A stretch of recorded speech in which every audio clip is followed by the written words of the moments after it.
He did go to the scene on 4 occasions, Your Honor, but at that point, evidence had been removed.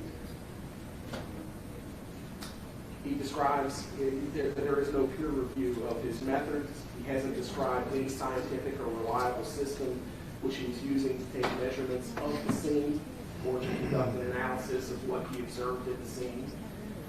He hasn't provided any clue. He hasn't provided us any clue to the processes, methods, or procedures used to render his opinions other than they are his theories and guesses as to what happened. And on that basis, we would say that we just can't testify. All right, I'm going to take one thing off the table for discussion. We can focus on what we want. I do find that Mr. Lawrence is experienced in the criminal justice system as a crime scene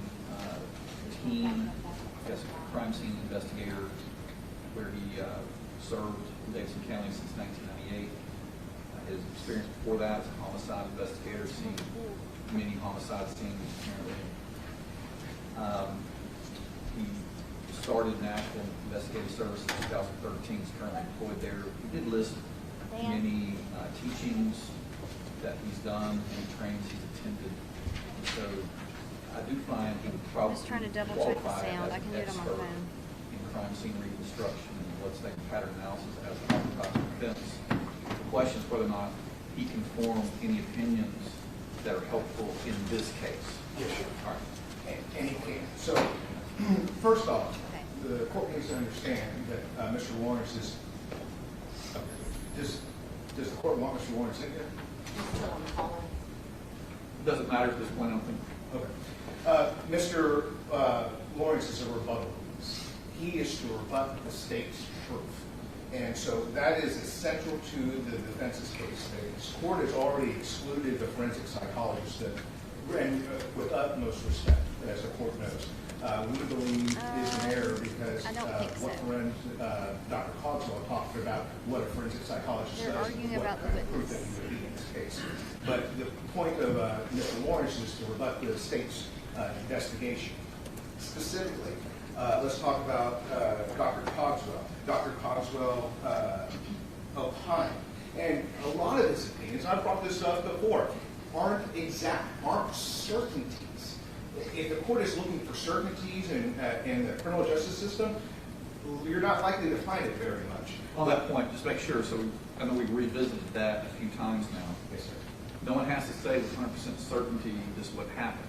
What they can say, or supposed to say as an expert, is to a reasonable degree of medical certainty or psychological certainty, their opinion is this. So there is flexibility in there of the court. I'm not asking for an absolute certainty of anything. I think the flexibility comes from to the reasonable degree, but your opinion has to be something more than speculation. Just so you know. So I would agree with that. So Dr. Cogswell talked about the position of the body when killed. That is something that that expert opined on. Dr. Cogswell opined on the crime scene in general. While he did not testify that Ms. Pace was shackled or handcuffed because he was excluded from that, the state made those implications that she was. Mr. Lawrence can testify regarding the state of the body. When found, he can testify regarding kind of the same things that Dr. Cogswell saw. Then there is with Crawford and Investigator Crawford and the CSI team rebutting on how one of the arguments is that this is the most blood that they have ever seen. Our argument, our rebuttal is they're not seeing just blood. What they're seeing is the cleaning materials that we talked about, that all these people that have contaminated the scene. So yes, the court is probably right. I have one uncontamination. But it's not just blood that would have been tracked throughout the apartment. It would be the cleaning materials too. And he can opine on that as well. Then one of the most serious things, and one of the most important things that we need Mr. Lawrence to testify about is how the Chattanooga Police Department, the crime scene investigation, collected evidence. And more importantly, and what's going to come out through Mr. Lawrence are pieces of evidence, specifically one piece of evidence that CPD still doesn't know about. So it's important for me to be able to introduce that through this witness. Is it in the defendant's possession? It's in your possession. Your investigator took the picture. So what picture are we talking We about? haven't, I don't know, Judge. I don't have to say. I don't have to say. Well, we're talking about whether or not your expert gets to testify about it, so. He found evidence at the scene that Chattanooga Police Department crime scene investigators took a picture of, but they've made no mention. And I would like to reserve my ability to show that through my my expert. And it would be more of a factual thing. What did you find? Well, let me say this, that it's a very close call where he's going to be able to testify anyway. If it's something that's going to be significant. In-camera inspection is fine, Judge. What's that? We don't need to see it. Well, you need to respond to whether or not it's relevant, I think. Yeah, I would like to see it.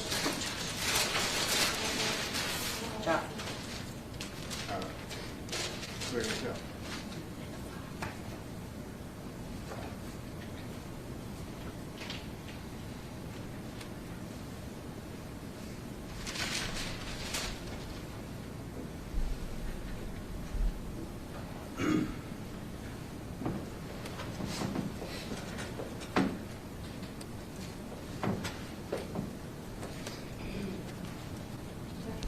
Your Honor, We we do have- have these photos.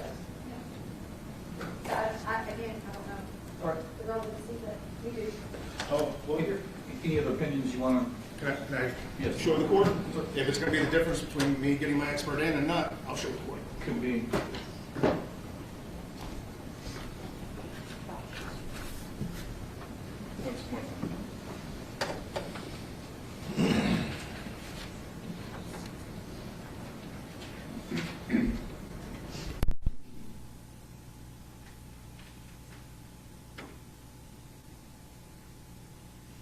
So, not only is our expert a crime scene reconstruction expert, but he's also a blood stain interpreter and analysis. These are pictures provided to, if we-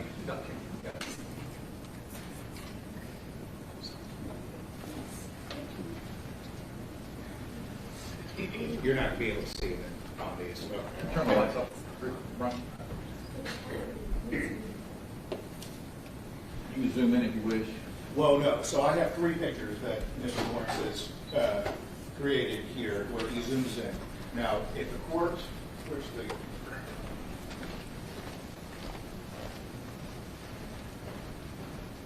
For the record, Judge, that's already in evidence as part of the collective exhibit. Okay. Okay. Then I Oh, refer. wait, no. Yes, with the gold bond bottle, it's not visible, Judge, because it's cut off. So if the For the court... personal record, what exhibit number are you talking about?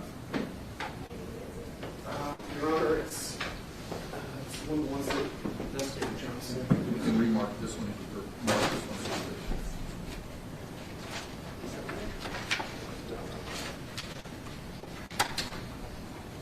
I believe it's 150. 15. 115? 150-15. 150, okay. Yes, sir. This sheet here, we believe, was collected on November the 28th. It's listed as item number 30 on Investigator Johnson's evidence inventory report. You talking about the bed cover? Yes, this maroon-looking sheet. All right, sir. So if the court will look right here, and I'm going to put another picture down. And what the court can see here is, you can start to see fingerprints. And then here's an even more close look. Fingerprints.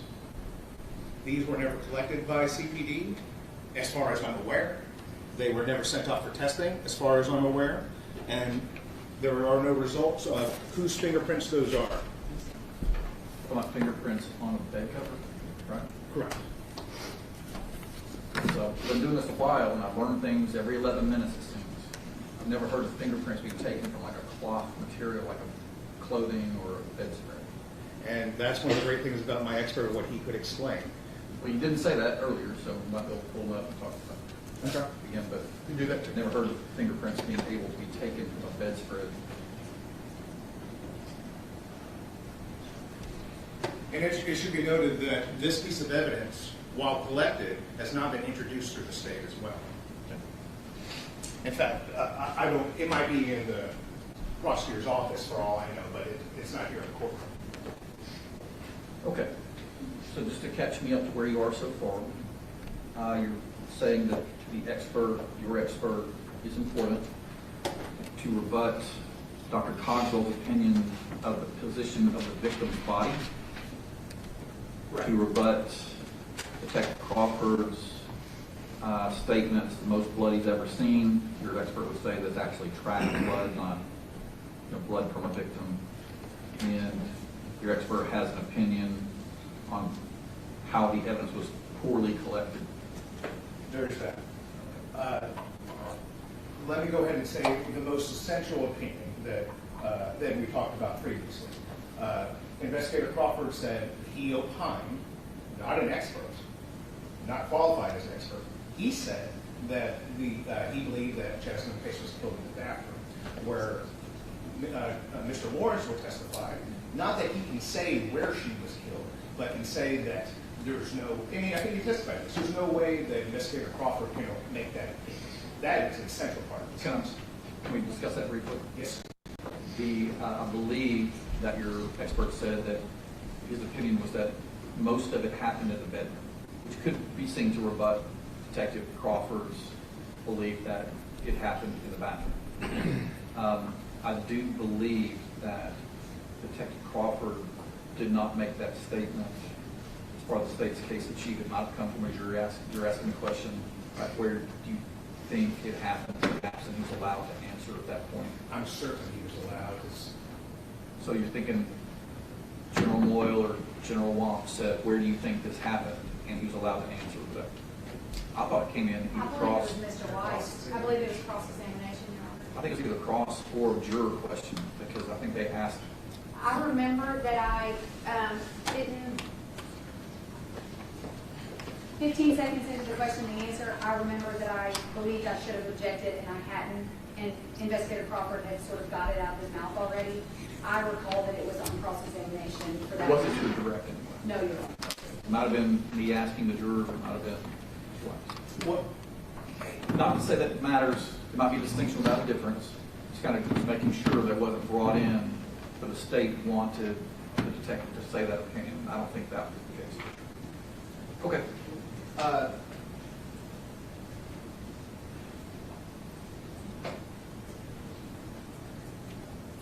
And then the last point that I'd like to make, it is unfair to exclude this witness because somehow first off, there's due process rights. We have a right to present a defense. By limiting this, you are vastly excluding the testimony that is necessary to rebut and contradict the state's case. But as the Mufasa court has been recognized today, the Mufasa opinion has been recognized today, if it doesn't, the court pointed out, the state is, or the defense theory is voluntary manslaughter, not premeditation. So the expert's opinion is not relevant to that issue. To substantially assist them, that's correct. On that specific issue, then the rest of it would be irrelevant. Well, in that same vein, though, once I did my opening and I admitted to the killing, the state then put on 5 days of proof regarding fingerprints and blood and all these different things. Why didn't the court limit the state on proving just premeditation at that point then? Because the same evidence that showed the identity of your client, of the person who killed Jasmine Pace, can be used as far as covering up the tracks. That's relevant to premeditation. The fact that the state might have used the cell phone records to show that it was Jason Chen who killed Jasmine Pace. Since you admitted that, the state can use the cell phone records to show that Jason Chen killed Jasmine Pace and then took a lot of elaborate steps to cover it up. So it's still relevant to premeditation. That was relevant to abuse of the corpse. But for the good example is the fingerprints. How does the fingerprints help prove premeditation? It doesn't. It doesn't, but you didn't object to it. Well, Your Honor, the state has to, beyond a reasonable doubt, prove, it doesn't matter what's said in opening. If he admits to the entire thing as first-degree murder in opening, the state still has to. He pled guilty in front of the jury. The state, he pled not guilty, I apologize. The state still always has to meet our burden of proof. So Right. it can't just be, well, he admitted it, so now we're just going to cut to the chase. Obviously, we have to present proof, and we take that burden very, very serious, regardless of what the defense says in opening statement, which is not proof for the jury, and they're going to hear that instruction. So I would contest all of that exchange because, of course, we have to prove it was him, which includes fingerprints and cell phone location records. That burden is still ours. And we would have had that discussion for sure if there had been an objection by Mr. Weiss. However, it would have, since identity was not an issue, it would have had less probative value than if identity was still contested. I'm not saying it would have been excluded, Yes, Your but Honor. that's the point. I agree with the statement. I don't disagree with any part of that. They shouldn't have been limited in proving their case. The defense should be limited in proving our title. It's got to be satisfy the rules of evidence. There is an objection to this expert. There wasn't an objection to fingerprint evidence or anything else, so we can only proceed on what the parties don't. I'm brought in when the parties don't agree on something, and so they don't agree on it. So, Mr. Moore, I know you really want to respond to some of this. While Mr. Weiss is still here, I want to ask him some questions about what he just said, okay? Yes, Judge. Mr. Weiss, Yes, sir. you basically listed some reasons for rebuttal why your expert should be allowed to testify, specifically to rebut Dr. Cogswell's opinion about the position of the body, Investigator Crawford's opinion about the most blood he's ever seen, and how the evidence was collected. Please tell me how any of that is relevant to voluntary manslaughter versus premeditation. The state's theory is that Jasmine Pace was killed in the bathroom, and it wasn't a result of an argument or something in the heat of the passion. They're trying to show that there's blood throughout the whole apartment, which isn't necessarily true. They haven't shown that with scientific proof beyond to a reasonable scientific certainty where Jasmine Pace was killed within this apartment. They're trying to allege that all the 60 stab wounds, his efforts in hiding the body, doing all these things, prove premeditation. The defense's theory is that if we were able to bring in Mr. Lawrence to show that the majority of the blood was in the bedroom, and that would corroborate the defense's opening, that would show that the killing did not happen in the bathroom. It most likely happened somewhere, or it happened somewhere else in the house, but no expert can tell you, or no person can tell you exactly where it happened. Thank you. We're getting very close to why this expert might be relevant.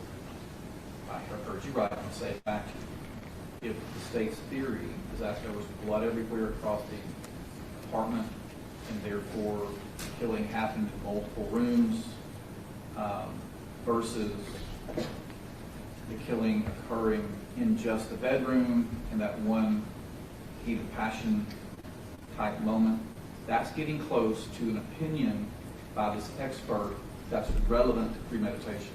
Maybe I haven't been explaining it for the last hour and a half well, but that's what I've been wanting to hear for sure. So that's starting to make, I see your point finally. So I get the point about the blood not necessarily being all over the apartment, if that's what you're saying your expert's going to say.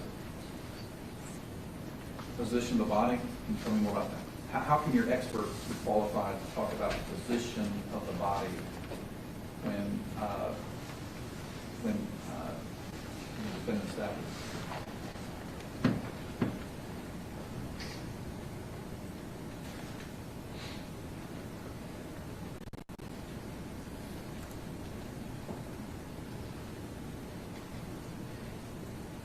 Mr. Lawrence would testify that, so the state is keep trying to make the inference that Jasmine Pace was shackled and bound and then killed. Whereas my expert can explain that, for example, he can say, I spoke to Miss Paglino Brewer, for example, and she heard running and back and forth. And that wouldn't be conducive of someone that's already handcuffed and shackled if she's hearing running back and forth. So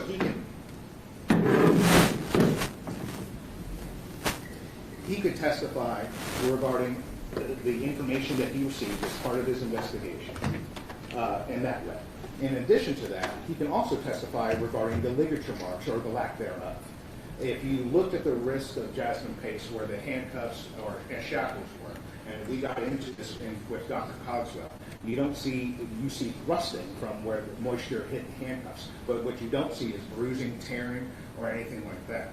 He's going to testify that you don't see any defensive wounds on the body, just like Dr. Cogswell would have testified. So there are a few things we need to talk about on this opinion that you want your expert to give. I don't see anything as history about anatomy, physiology, how the body responds, when shackled.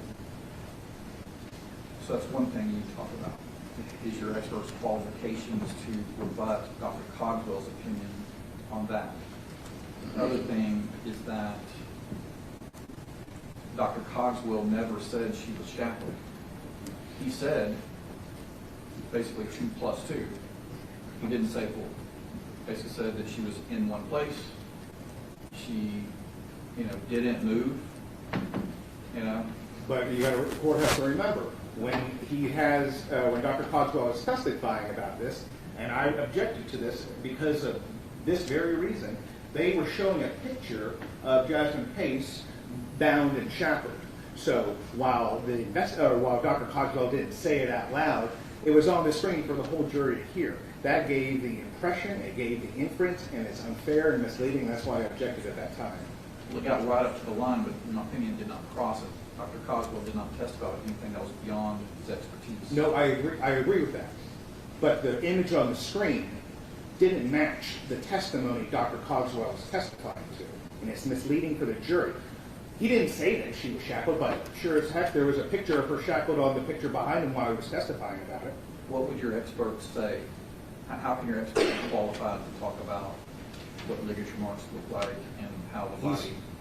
He said he's worked over, I think he said 800 homicides in his career. He's been to multiple crime scenes. He observed the discovery for the course of his investigation. It's all part of it. That would make you an expert in it, wouldn't it? Judge Stillman's already qualified me as an expert in cross-examination, so... Okay. All right. Anything else you want to say on that point? Dr. Cogswell said that Jasmine Pace was killed in the same way that she was found in the suitcase, or that it was likely. And he might, or Mr. Lawrence he won't be able to say what position she was in, but he can say it is unlikely that that position would make sense because there's lack of defensive wounds, because of the running beforehand that was testified by the first witness. Okay. Anything else on that point? Yes, sir. All right, how the evidence was poorly collected. Can you explain how that goes to heat of passion versus premeditation? The state is trying to use the evidence they collected, and they're going to use it in closing to show that this was not a crime of passion.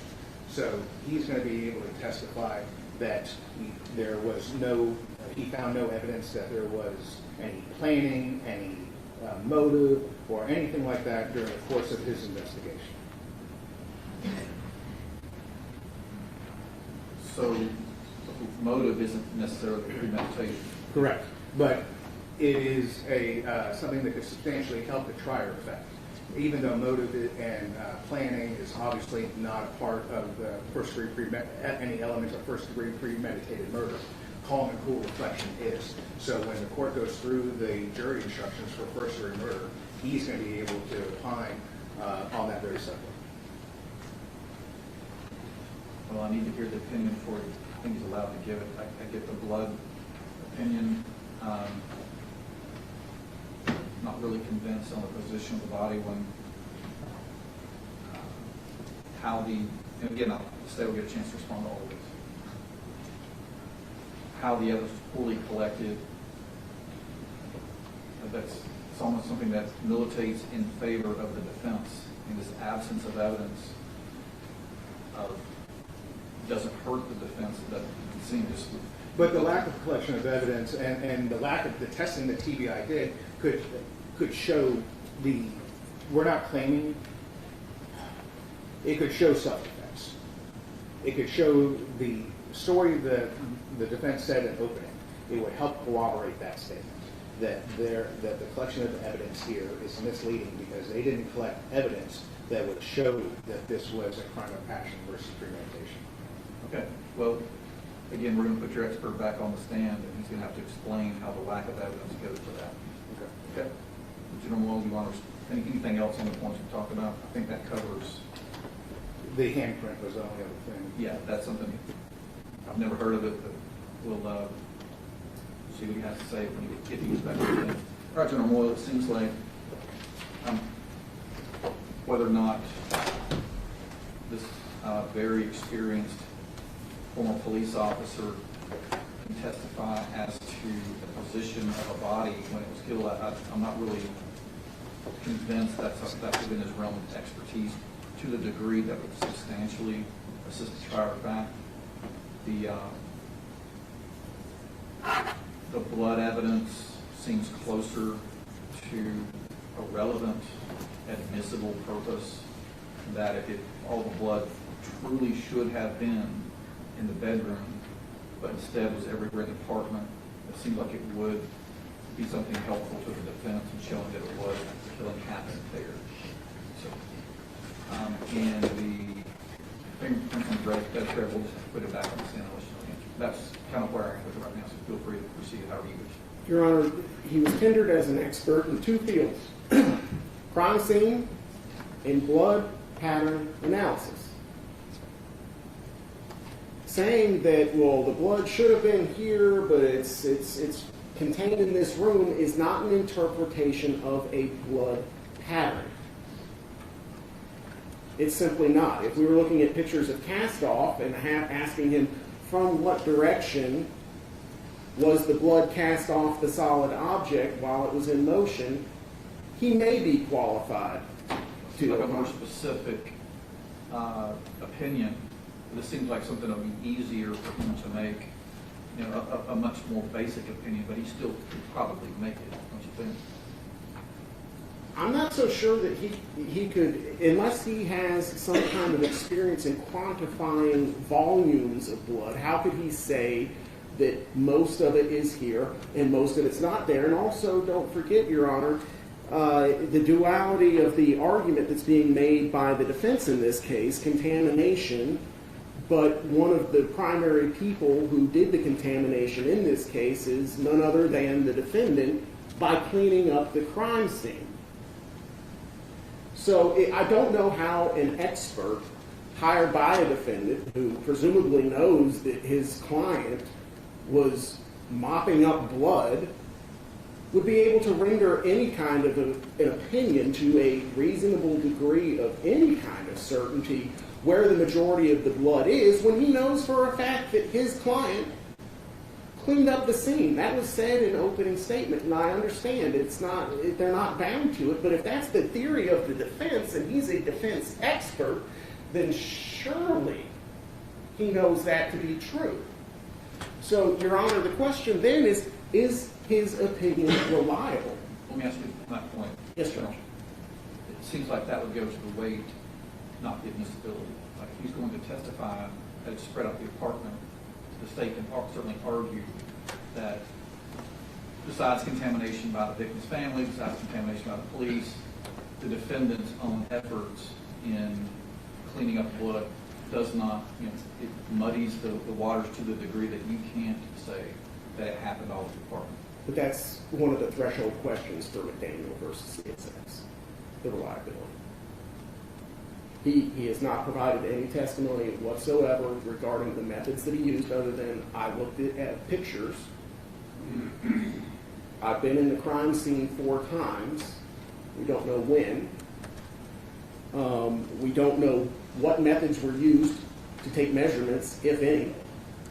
We don't know what tools were used to evaluate items of evidence, if any, other than just pure observation. So I would submit that it does in fact go beyond the scope of blood pattern analysis, and further it would go beyond the scope of crime scene investigation.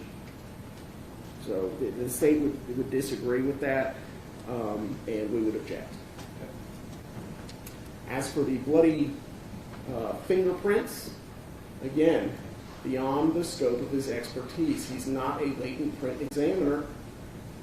How can he opine that those are indeed what he claims them to be? And how can you opine that even if they are is a handprint? And my question, even though if it was a handprint, it certainly looks like finger smear. Could fingerprints be usable prints be extracted from that? I mean, That's not the issue with why that's important. The importance is we don't know whose handprint it is, and the importance of knowing why whose handprint it is because if it's Jasmine Pace's, then she was not shackled when she was killed. Okay. But no, that's the proof of it exactly. So I want to stop you at some point because I want to. So we're not making the same argument. So I want to just focus in on the one that you made. When you said the issue is not whose fingerprints they are, but who made those prints or who made the hand. So it's like I did not articulate that. Okay. It's important to know that this, what we believe to be handprints, was not tested to see if it was one. There was also no testing to see if they were, or whose fingerprints they were.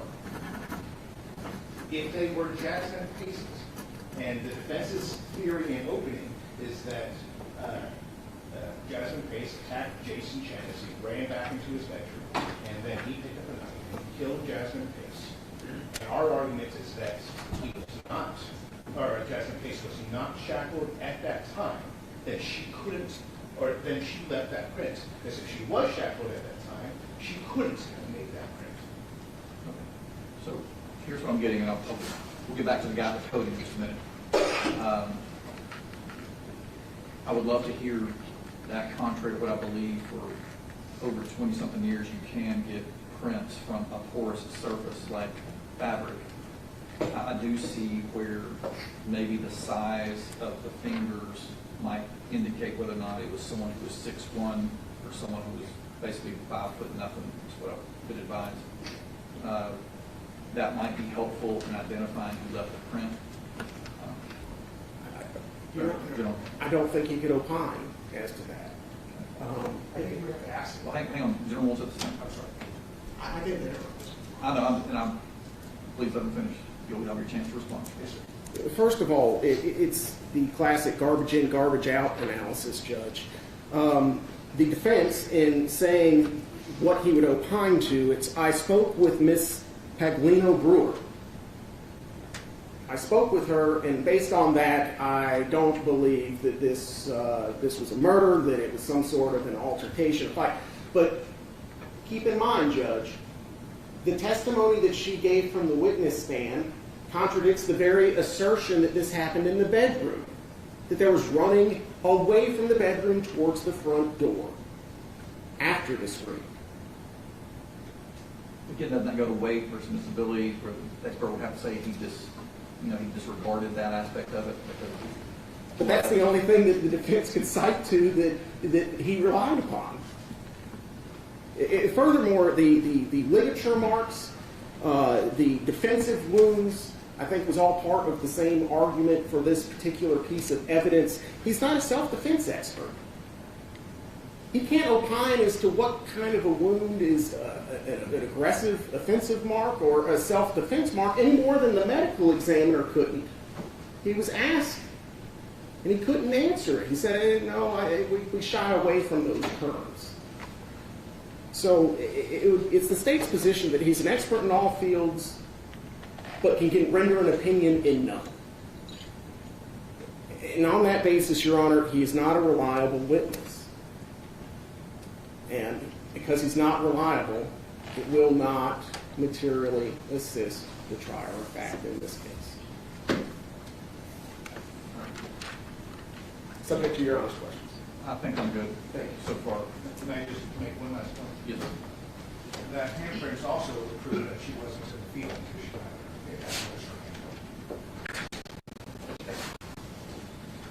All right. Where we are with this, I've got a good idea of where the parameters think of this expert's testimony might impact the relevant aspects of this trial. There's still a couple of questions I have. I've heard enough from the parties what they expect the proof to show and what the anticipated testimony would be. I do not find this expert qualifies to the degree that he can give an opinion about the position of the victim. For the ones who know safety isn't a catchphrase, it's a culture. And the ones who help make sure everyone makes it home safe. For the safety-minded who watch everyone's backs, Grainger offers supplies and solutions for every industry, as well as safety assessments and training to keep your facilities safe and your people safer. Call, click Grainger.com, or just stop by. Grainger, for the ones who get it done. I do think that he is an expert enough to testify that the blood that lit up the entire apartment basically could have been spread by contamination of a crime scene. I believe he certainly personally worked enough to where he could give that opinion, say that it's tainted. I believe he said in his testimony earlier that he can't say for sure where it happened, but I interpret what he said about the bedroom, that a big part of the incident took place in the bedroom. So, General Wall, I hear your objections about how he was saying he didn't have opinions, but suddenly came up with some. This particular witness seems like he uses a different nomenclature than most other folks, so I'm going to give him the benefit of the doubt on that one. He might have been thinking of something that was 100% certain or beyond a reasonable doubt, neither of which are the standards that need to be, that apply whether or not he gets to testify. So I do think he can establish his credentials and the relevance to this particular case, which we finally got around to talking about, on whether or not the blood could have been tracked, carried, or whether it was by the defendant or the Pace family or the police officers. I certainly think he can give an opinion on that as well. The only question mark I have is about the fingerprints on the bedspread. That really wasn't developed when he was on the stand earlier. So he's going to need to come back to the stand and explain exactly what his opinion is on that. Then the court will make a determination whether or not he can testify as to that realm of testimony, I should say. So where is he? I can bring him in. Mr. Lawrence.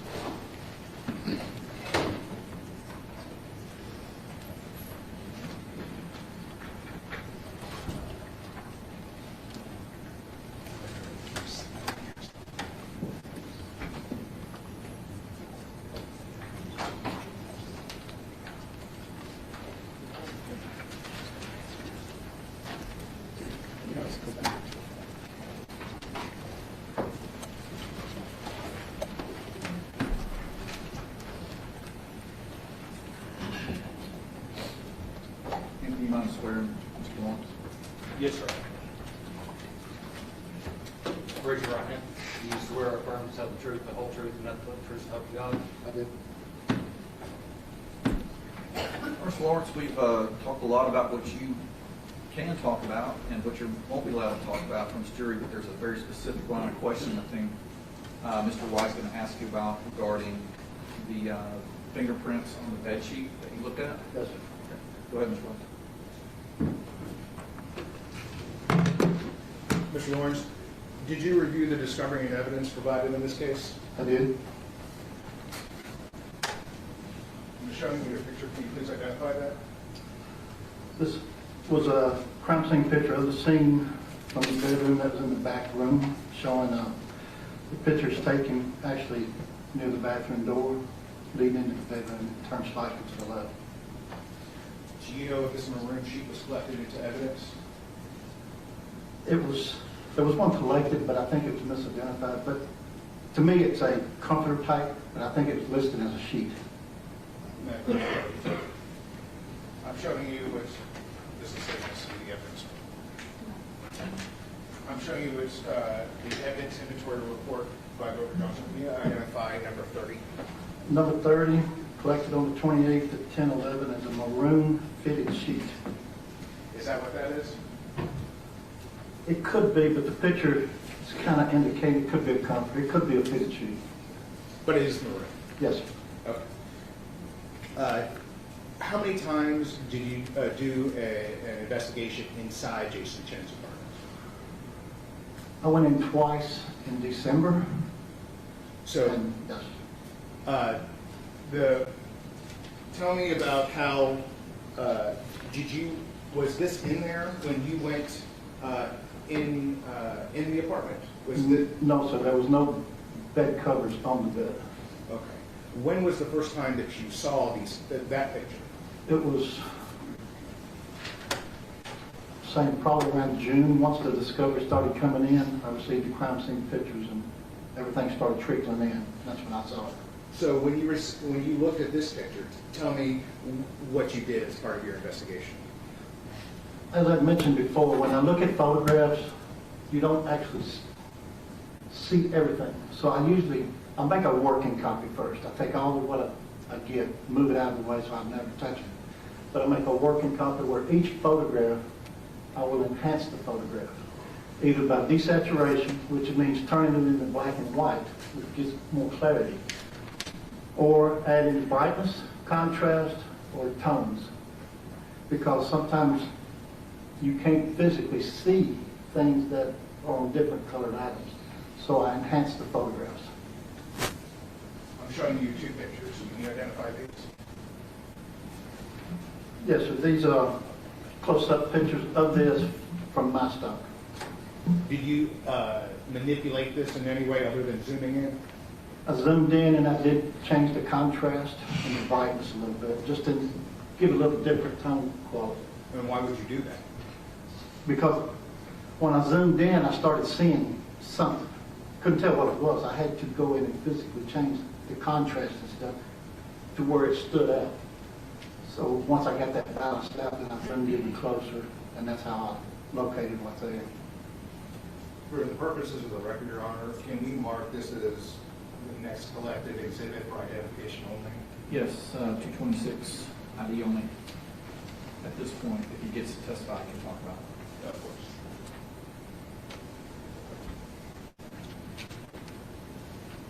Should we staple together? Yes, please.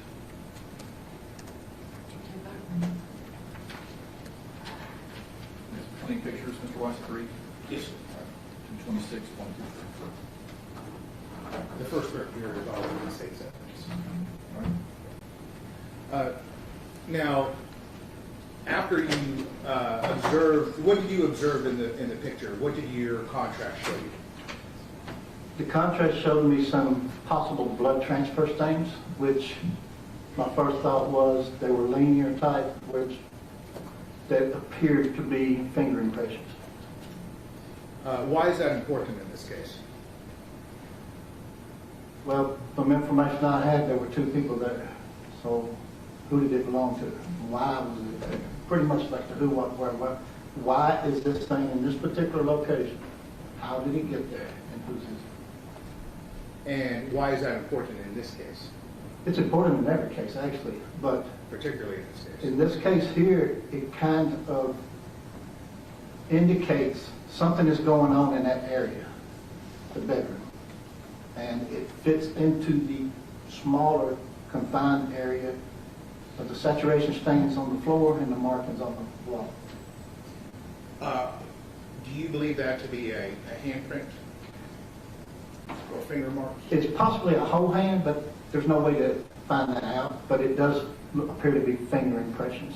I can't tell if it's going to have to be a swipe, which is transferring a bloody object to an object instead of picking it up from an object. And that's called a swipe? It's a swipe, but it's a transfer. It's a type of transfer. You're transferring the blood from one location to another, and you're leaving a blood-stained pattern at that location. Would it have been possible to develop fingerprints from this surface? Very, very rarely can you get rich details enough to make a comparison. You can try to get the width, length of the hand. Sometimes that can lead you to determine if it's male or female, but that's not always exact. But you could get a little clarity to it. Plus, you can also cut out a swatch to send it in for DNA and confirm it is blood. Do you know if that was ever tested here? From everything I received, it was not tested. You know the defense's theory in this case. Yes. The state's theory is that Jasmine was bound and shackled when she was killed, right? Do you understand that to be the state's Yes. theory? And why, what proof would this handprint show if it belonged to Jasmine Pace? That her hands on the bed coming from some direction, but it could indicate that there was no restraints.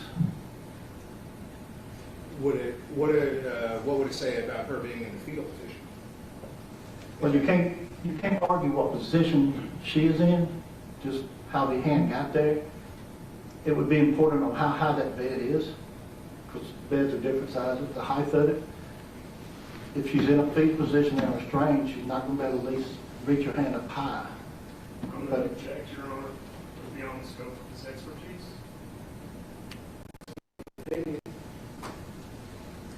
He's seen the handcuffs in the shadow, so he knows how short the chain is on the handcuffs. At this point, overruled.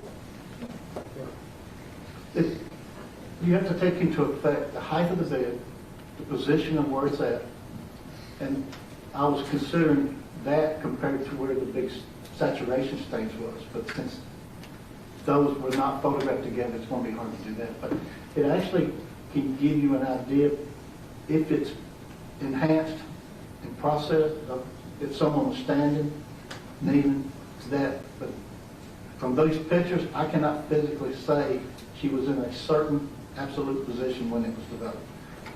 So Dr. Cogswell testified that he believed that Jasmine Pace was in the fetal position when she was killed. Does your investigation as a crime scene reconstruction expert differ with that?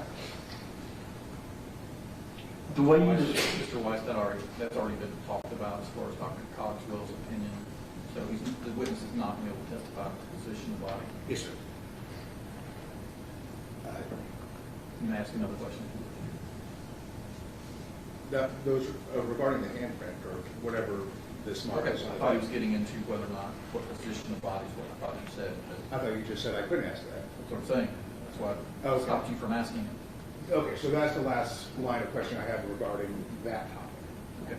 If it's anything to do to rebut Dr. Cogswell's opinion about the position of the body, It's out. this witness can't testify to that. If it's something different about the position of the body as far as the handprint on the bedspread, feel free to ask about that. Is there anything else that is relevant to the position of the handprint on the bed? well, that's all I could see out of it, and I didn't have access to it. But all I can make a determination on is what I see in the photograph and in my opinion, what caused it. May I do another line of questioning? Sure, it's relevant. There's been what's been described as cast off in the bathroom. That's part, and that was used as information. Investigator Crawford used to give his opinion that Jasmine Pace was killed in the bathroom. Do you have an opinion on where Jasmine Pace was killed in this house or in this apartment? No, not. I could tell stuff happened in the bedroom, but there was not enough evidence in any other room that gave me the opinion something else happened in there, except blood was in the other rooms. So there was alleged cast off in the bathroom. What is cast off? Cast off is a type of impact stain. It is developed when a blood drop has some type of force behind it. If blood has no force behind it, it's going to drip. Gravity's going to take over. But if there's any type of force behind it, it's going to send that blood drop to another location. That is considered an impact. Cast off is a terminology used that a blood drop has been forcibly moved and it will develop a pattern, like a linear pattern. It's either arc or straight line, which means the blood is coming off of the object and traveling in that direction until it hits something or gravity takes over. Now, what they're calling cast off, that was never tested, as far as you know? I did not see any testing results. Does that cast off imply or make it more likely that Jasmine Pace was killed in the bathroom? What that thing showed is there was some blood drops that was projected. What the source it came from, you would not be able to determine. What do you mean by the source? The source could be a hand, it could be a towel, an object that is being moved, and the blood is leaving that object. A cast off usually comes from an object, a lot of times associated with a weapon, but there's nothing that's going to make you a determination with what we have. What caused this thing? Your Honor, for clarification, are we talking about the bathroom cast off now, or are we talking about the bedspread? I'm confused. Can we clarify this? We're talking about the bathroom cast off. Okay, all right, I just wanted to be sure. Thank you. So, could that cast off have come off an inanimate object? Please explain that word. Could it come off a bloody shirt? Yes, it could come off any object because it does not leave a telltale of what the object is. Now, as far as the cast off, as I mentioned, cast off, once it leaves the object, it's going to travel until gravity takes over or it hits an object. This particular stain had multi-directionality of stains as far as which direction the stain is going. That is common because some drops are smaller than others. The smaller drops will lose the force and gravity takes over and they start dropping faster than the other ones. So you might have some still going upward, but then now you get some coming down. I have one more line of question. And it involves the Blue Star. There is argument that if Jasmine Pace was killed in the living room, she would have had to have been, let me rephrase. You looked at the Blue Star pictures in this case? I did. Did you see any evidence of dragging? With the pictures provided to me, you could not make out any drag marks or on the carpet. Carpet's it's a sorbent, so that's going to kind of distort it anyway. But there was nothing I observed that I can say as an opinion that there was or wasn't. I just could not see it. Did you see footprints? Again, the Blue Star photographs were from a distance. They're possibly, but that's why you go further and you enhance it to see what you get. All I could see was a narrow path of Blue Star reaction, but once that was done, it was not close up. You need 90-degree shots of stains. And so did crime scene investigation, in your opinion, did they do a proficient job at documenting the scene? They did Blue Star and they located possible blood. That was a good job. But you have to go further. Now, I don't know what, but you have to go further. You have to, okay, now you've located blood. What does it take? Possible blood. What kind of blood? You have to test it, which they did with the hem sticks. They said there's another presumptive test. It came back positive. But you have to document that. We don't know where this thing could have possibly come from. You have to take photographs. Once you do that, everybody does things different. So you have to follow a policy or a plan. But you need to document these things. What do these things show you? And that was not done. And because they were not done, what effect does that have on the security? That Objection just beyond the scope of expertise. Yeah. I got the ultimate question there. Sure. Sustain. You were aware that Jason had cleaned the apartment after the killing? I could, when I made my visits, I could see swipes and wipes on the floor. You saw evidence of cleaning? No, I saw blood. And once I started getting the discovery, I take it from December when I made my visit, I did not know what police had done or what the scene actually would look like at the time until I started getting discovery. But with the discovery, it was mentioned numerous times that there was cleanup. And did you see evidence of that? On my visit, yes. I want to, I think that's all I have to question. Thank you. Cross. Sir, do you recall the date upon which Mrs. Jasmine Pace was murdered at 110 Tremont Street, apartment 210? Just from information from the discovery, I believe she arrived there on the 22nd and sometime during the night. And you first went into the apartment on what date? My first visit to 110 Tremont and going into the apartment was December 9th. 12/9 of 22. 22, and that was when you were accompanied by defense counsel. Briefly. Did you go into the apartment as well? Just the doorway. He was in the doorway, where some of the Blue Star reaction was? I didn't know where the Blue Star reaction was. You talking about after the fact? Sure. Have you seen the Blue Star? Yes, sir. Yes, sir. I do not remember a lot of Blue Star reaction at the door. There's some, but not much. So the answer would be yes. Yes. What about the second time you went? Second time I went, I wanted to make one more stop because I was fixing to turn the keys to the apartment into the apartment management company. What date was that? I believe it was the 14th. I believe it was the 14th. Of what month? December. 22? Yes. Okay. And then you mentioned that you went 4 times. What were the other ones? The other 2 was outside because I had already turned the key into the apartment to the apartment manager. I went to take pictures of the outside cameras. This was in January. Both of these visits were in January. So when you said that you've been to the apartment 4 times, really you've just been to the building 4 times. You've only been to the apartment itself on 2 occasions. Not 4. Inside. Correct. You've only been inside Twice. the crime scene 2 times. The 9th and I believe the 14th. Not 4. No, Just making sure. I've been to 110 Tremont Okay. 4 times. Now, I'd like to talk about the photographs that were ID only. Yeah. You mentioned that you had to manipulate these. I enhanced it, yes, sir. Sure. By manipulating various settings. Yes, sir. Okay. Including, you said contrast, Yes, brightness, yes. and tone, And saturation.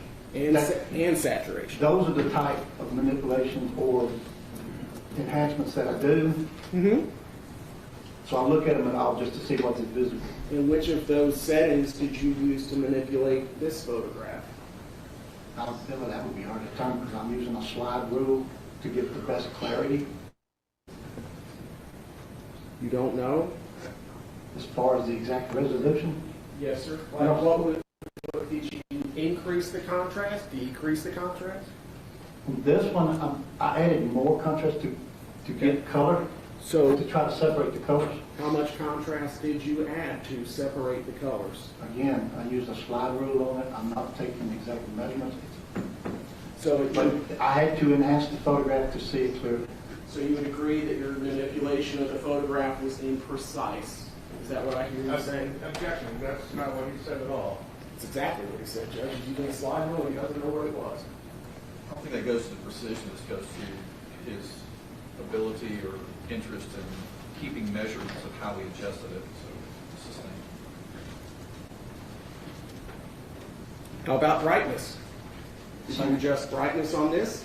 The program I use is Microsoft Picture Manager. When you open up the editing buttons, Yes, sir. you have a slide rule for each one of those. And you have the option to record what you have changed. Is that correct? Correct. Did you document what you changed? I don't write the numbers down. No, I just find the best clarity I am and see what I see. Don't you think that would be important so that people could evaluate your work later on down the road? I guess it could help, but You'd agree it would be helpful? it would be helpful, but they also have the option of doing the same thing. Sure, but we don't know what you did to it. That's the thing, right? But I'm, Because we aren't there with If you you. let him answer. Go ahead and answer, if you weren't finished with your answer, sir. when I'm looking at this, I'm sliding the scale and it's increasing. So if you want numbers, I mean, I could have to write all these numbers down. What is it showing me? When did it start developing? When do I get the best clarity of it? Now, can I get a better clarity by going to a different type of enhancement? Like a desaturation. Black and white pictures gives you the best clarity of anything because it separates the colors. So I used all to try to get the best contrast to see if I can understand what this is. And then that's how I was able to see that this, in my opinion, were finger marks in possible blood. And in order to see the possible blood, you also had to change the tone and saturation, didn't you? This picture here has no desaturation in it. No desaturation, you just changed. But I did view it in desaturation. It did not give me the better clarity. So you did affect the tone of the picture, is that correct? Correct. I do a sliding scale and get to a certain number. And you changed the color to make it more red and visible. No, sir, that's not what it is. No? That's not what you're doing here? I changed the picture to get a better clarity and better observation of what I'm viewing. It does change the color, but that's not what my purpose is. My purpose is to where I can get clarity on what it is I'm seeing. The second page of the ID-only exhibit, how did you manipulate this one?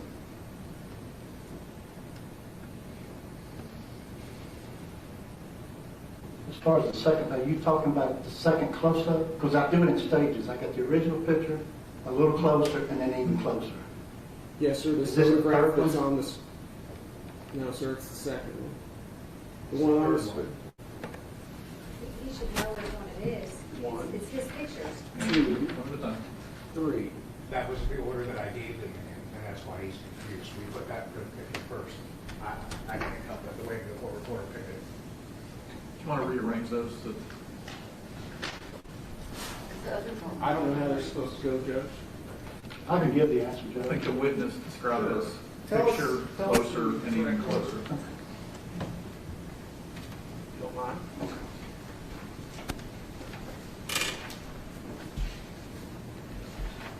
This is the original picture.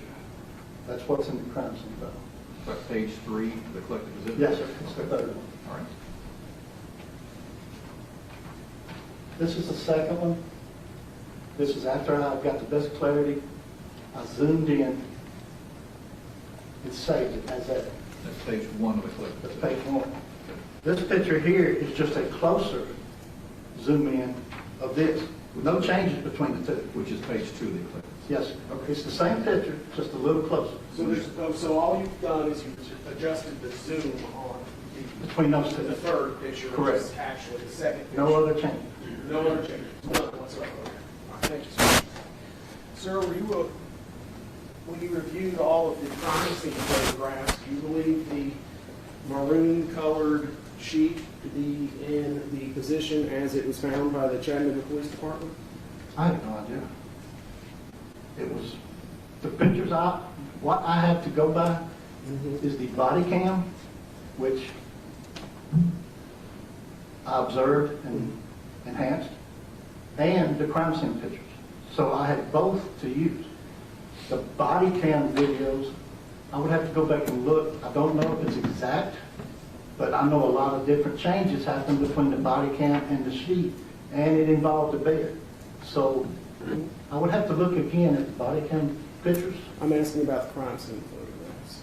Crime scene photographs, I couldn't tell you how it was, but that's how it was when it was documented when the crime scene pictures were taken. Okay. Did you find a crime scene photograph that showed that sheet in a different position?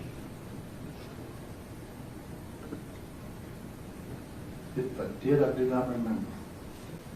That was the best picture that I had, but it possibly could have been, Possibly could have been, yes. but you don't know. If I see it, I might remember. I don't remember it right offhand. And you were basing your opinion based upon the height that fingerprint is off of the floor, is that correct? Couldn't just the height. I don't know how tall the bed was. You don't know how tall the bed was at all? It wasn't measured. You didn't measure it during your 2 trips into the... When I got there, the bed had been distorted. The foam mattress was partially moved over. So no, all of that had changed. Even the mattress heights would have been different. So really, you can't render any opinion at all other than it looks like it might be fingerprints. The swipes. Swipes. Not swipes. Transfer. Transfers. Okay, transfers. To me, when I enhanced the picture, I noticed the position where it was at. Mhm. I went back and looked how it appeared in the body cam and stuff, and it's been a while. But to me, it looked like linear pattern stains, transfer stains, that in my opinion were finger marks. I But you can't can't- tell about the palm, but the finger marks. You can't say who left them. No, sir. You can't say under what circumstances they were left. No, sir. You can't determine male or female. No, sir. You can't determine size. There's no scale. So all you could say is that there are linear blood transfers on a maroon sheet that you don't know if it was in the original position. No, sir. crime That's not scene or what I not. said. I said possible blood. Possible. You don't even know. It wasn't tested. It wasn't tested. Let's talk about that. You were aware that that item was collected, Correct. and based upon your review and the generation of these this collective exhibit for ID only, you of course made a recommendation that, hey, this is an important piece of evidence, right? Oh, yes, very important. And you conveyed that recommendation, right? Conveyed it. That, hey, this is an important piece of evidence that needs to be looked at, right? Yeah, that was my opinion. Sure. And did you share that opinion? Is what I'm asking. I advised it. I sent the pictures to the attorney. You sent the pictures to the attorney and said, hey, this is important. Say, yeah, look at this. Look at this. This is blood transfer. This is important. It's a transfer stain. Yes. Transfer. You say, hey, I think it's possible blood transfer stains in this photograph that you sent to defense counsel. Yes.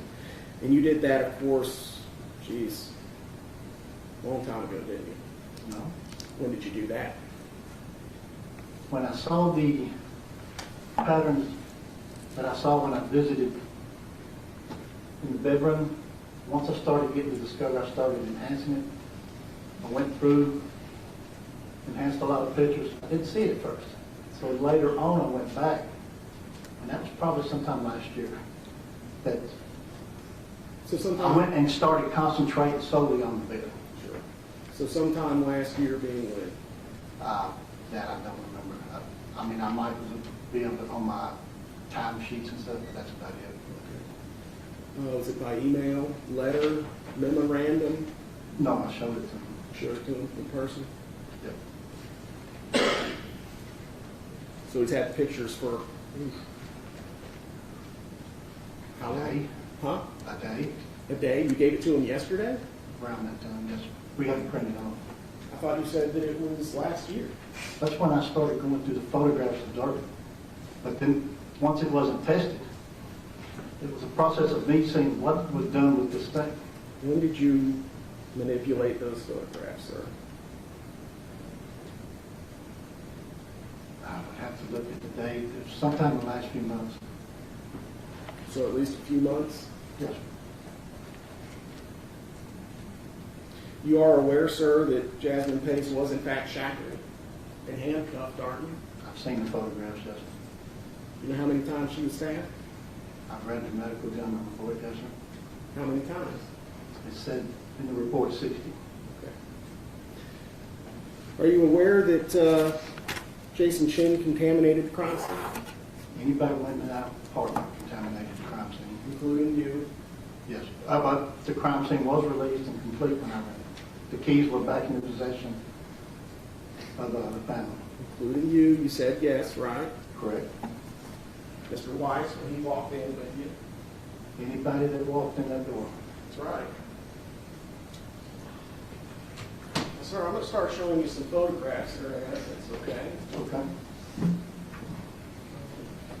You described blood drops earlier. Can I have prosecution? Yes, sir.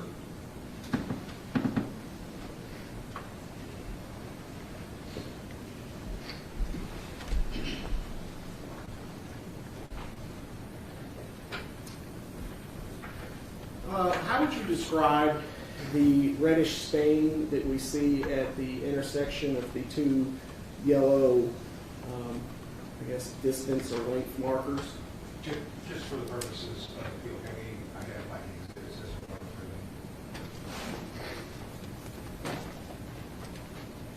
them? Give me just a second, sir. Yes, sir. Question. To point it out, is there a pointer or do I need to? Absolutely. I'll put your phone. I have it.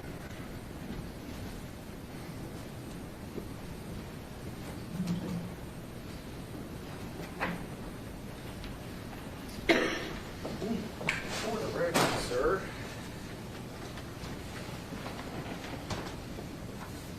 This one is going to be Exhibit 149-5. You would agree? Same photo on the screen? Yes. First page says 149. Yes. If you prefer to look at paper, you can do that too. Okay. Okay? How would you describe what we see right here? I'm circling it in green up on the screen. Okay. The substance right there. All right. Based upon your training experience, what does that look like? Without going into pulling up the lab results, it appears to be a blood stain. A blood stain, would you describe it a drop? The picture is not clear, but I will point this out. This is level, flat, Mm-hmm. and you've got a mark that runs down. Therefore, to do that, the blood had to come at some type of angle and then run down and pool on the flat surface.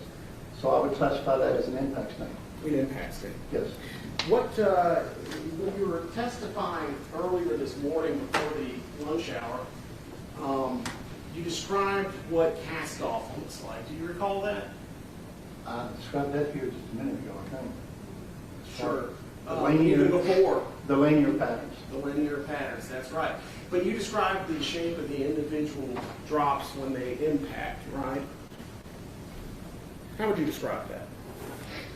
A cast-off stain is a blood drop that has force behind it instead of just drips, which is gravity. Something forced the blood drops off of an object, and they started traveling until they hit something, or gravity takes over and they start dropping. You'll see the angle change. Sure. On the bathroom stain, there was 2 or 3 drops that I could see clearly and determine a directionality, and a couple of them were different directions, indicating to me, and in my opinion, the linear stain was being developed, but some of the smaller blood stains were losing the velocity, so gravity took over and they started changing position. Sure. Now, as far as being a cast-off, it can be construed as one, but without further testing, But would you describe it as perhaps a directional blood spatter? Would that be a different way to describe it, perhaps?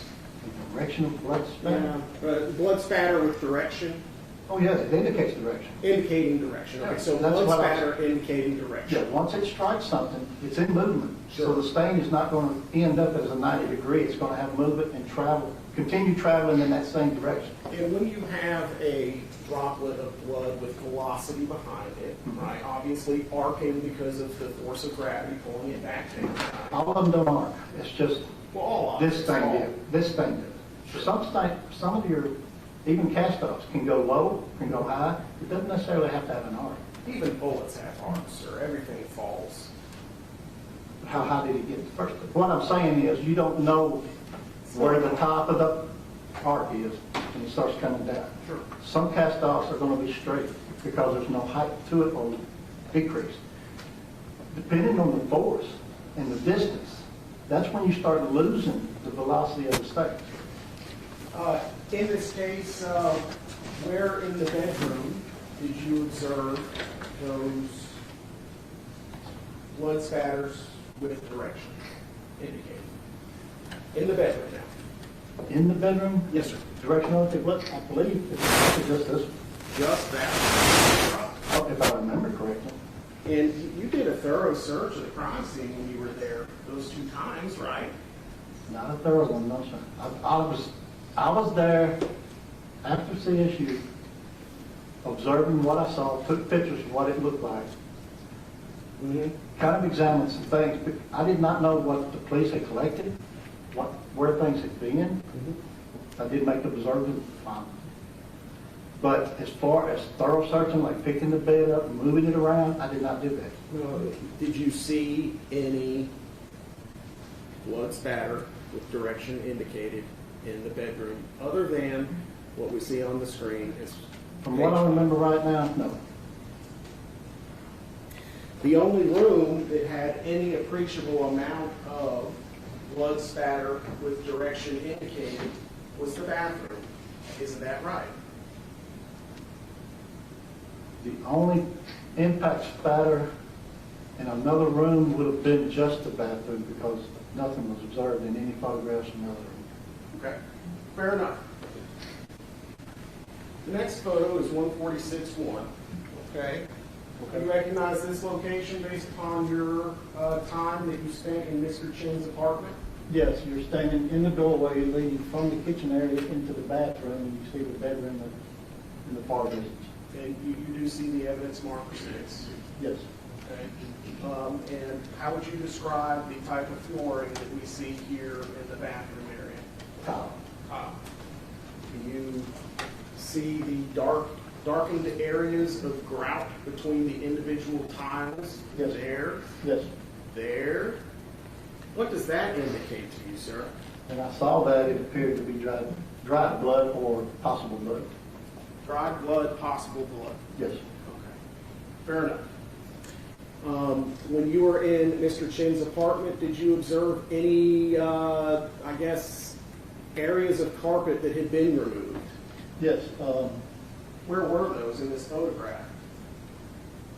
There was a large swatch right here that was collected. You can see the underlayment when I was there. Okay. Anywhere else? Right in this area, Number 6? I guess it's on the carpet. It's that area, the transition from carpet to tile. Okay. Those were, in fact, tested, Yes. and they were, in fact, blood, Yes. and they were Jasmine Pace's blood. Yes.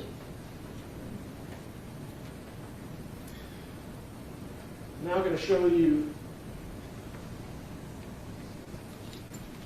another photograph from the bathroom, okay? Okay.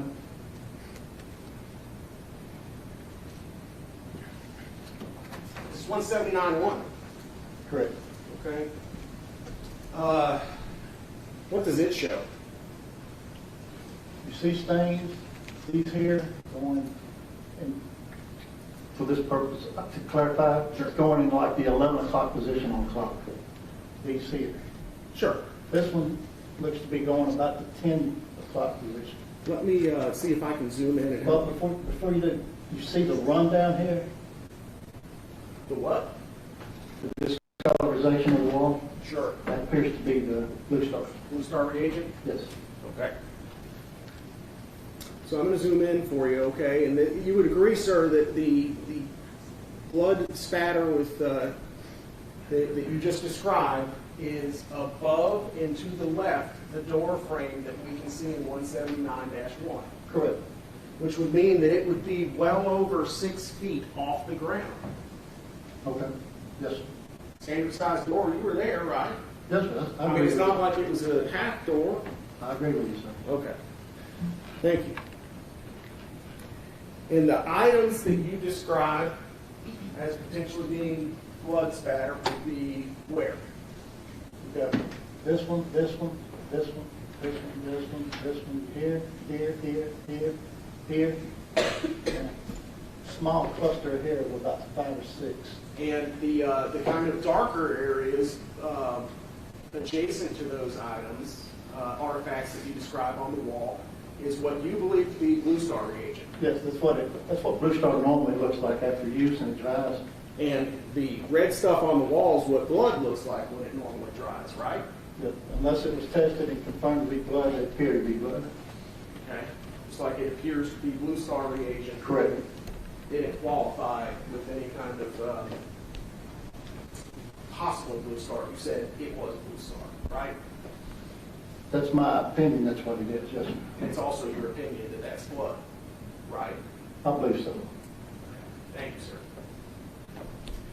You would agree, sir, that the general direction that all of those blood spatters indicate points down towards the opening of the door? These here came from this direction. Mm-hmm. This one's slightly different, this one's slightly different.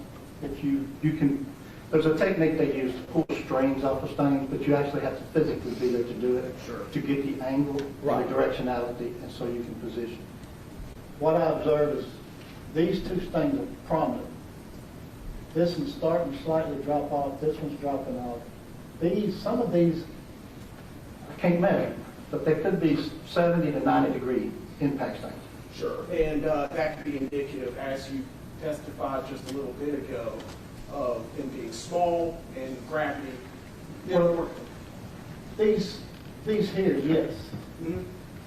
When they get closer to 70 and 90 degrees, then the source is now closer or lower in parallel to those stones. So can I tell you how they were developed? I can tell you they was different from the others. You see these little dots here? You can't measure them but they're more 70 to 90 degrees, which means the source these are coming from is coming more straight than it is an arc. Now, there's multiple reasons that could happen. Mm-hmm. All I can tell you is these things here are coming from down, it's going this direction, and this direction. Now, those are changing because of the velocity and the gravity. They don't have as much momentum because they're lighter, That's right? what it appears to me. Okay. In your expert opinion? Yes, sir.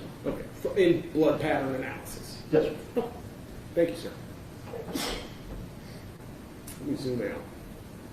Okay. And you would agree, sir, if we go back, where the direction is indicated, we put it in close proximity to where? If we continued on the arc down to the ground. It's going to be up here. Now, you're trying to position it? I can't tell you the position. No, I'm asking if we continue to draw that line down the wall. Yeah, okay. Okay. See, yeah, it would go down across the doorway. Okay, down to the direction of evidence marker 6, right? I'm trying to understand that question. Sure. If we continue that line down, you would agree, sir, it would get in fairly close proximity to in between 6 and 7, correct? It's going to be close, but you have to take into consideration, you've got trim around that door. Sure. It stands out maybe a half inch. I'd have to measure trim, it's been a while. So So maybe it would be closer to 5 because you've got a shadow of the trim, right? to say yes, it would come closer to 5 than it would 6. Closer to 5. Because you've got the door framing. Absolutely.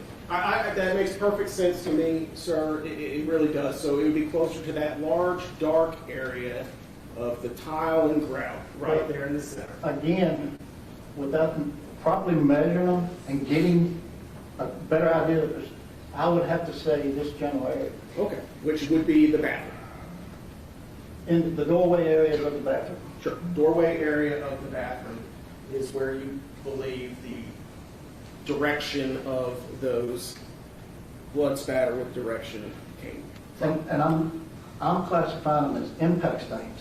Impact Force stains behind them. with force behind them indicating direction. Can I give a solid opinion that cast off? No. I'm not asking you if they're cast Okay. off, sir. But they're impact stains with direction indicated. Which is I need to write that down. okay? is blood drops with some type of force. Exactly. Which could have come from, say, repeated stabbing, Could have come from anything. but that's one of the possibilities. That's one of the right? possibilities. And you described it as impact, and I just want to make sure I get it. That's the clarification we use in our standard definitions. Impact stain with direction. Thank you, sir.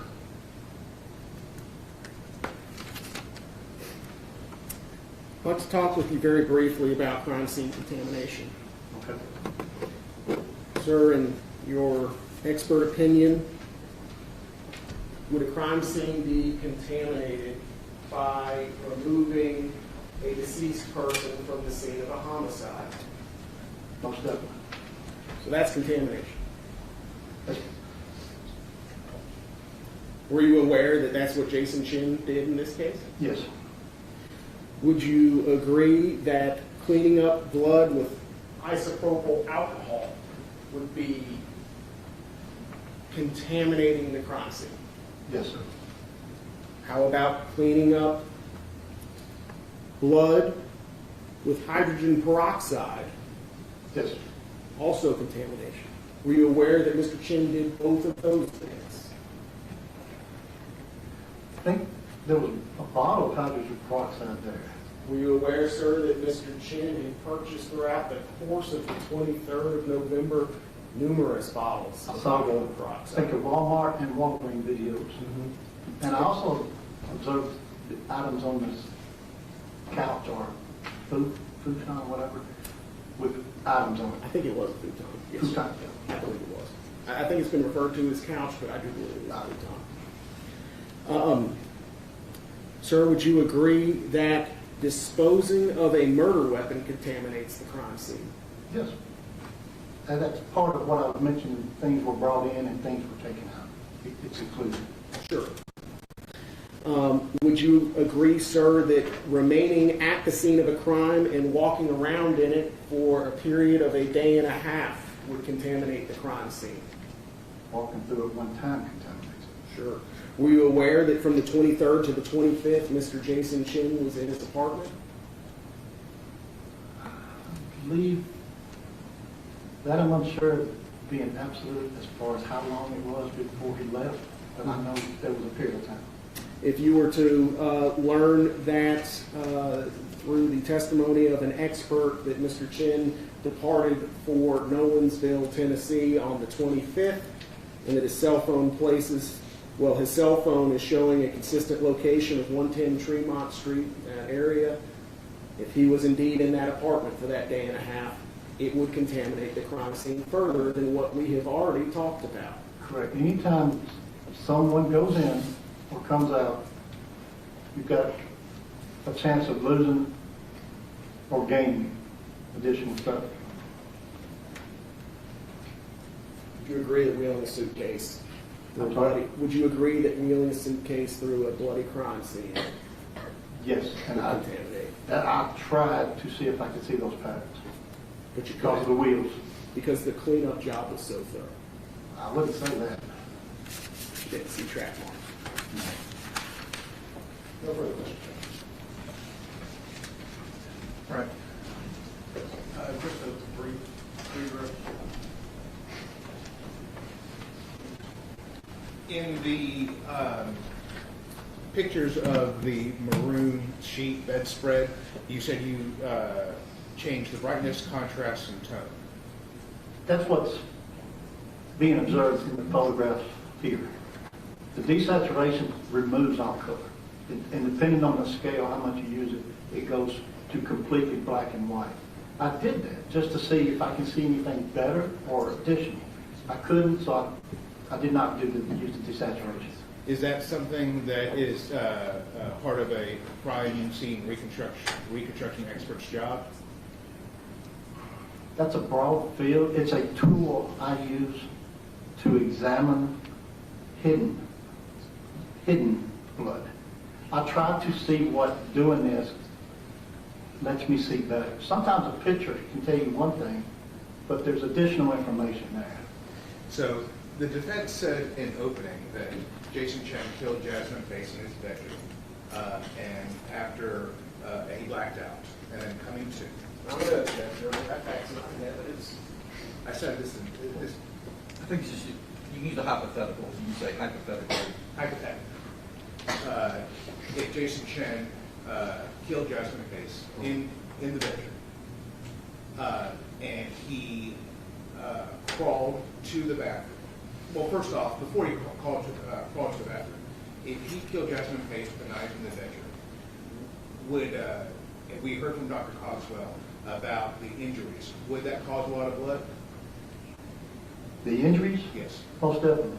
Would it have covered Jason in a lot of blood? I believe he would have had, oh yes, he would have. Would he have been saturated?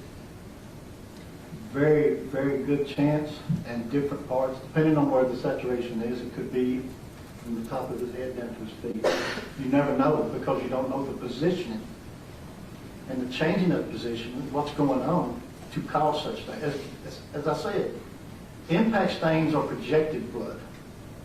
Any movement of a bloody object has a potential to leave that object.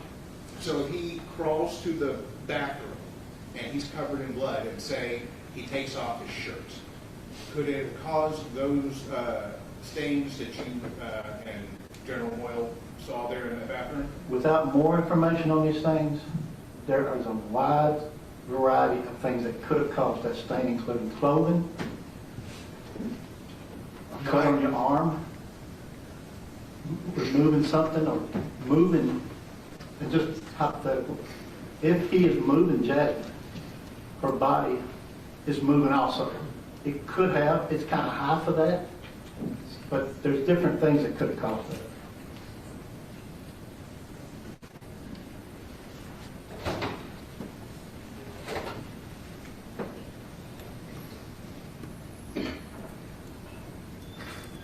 Just one moment.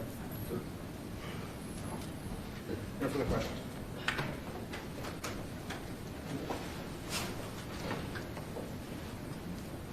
Do you think fingerprints can be taken from fabric like the bedspread?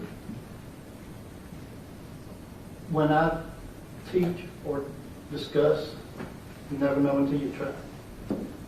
But in this case, with the coloring of this and what I can assume the texture is, I would be surprised if ridge detail comes out. But you might be able to get a good indication of the size of the hand, the width, the length, the width of the fingers.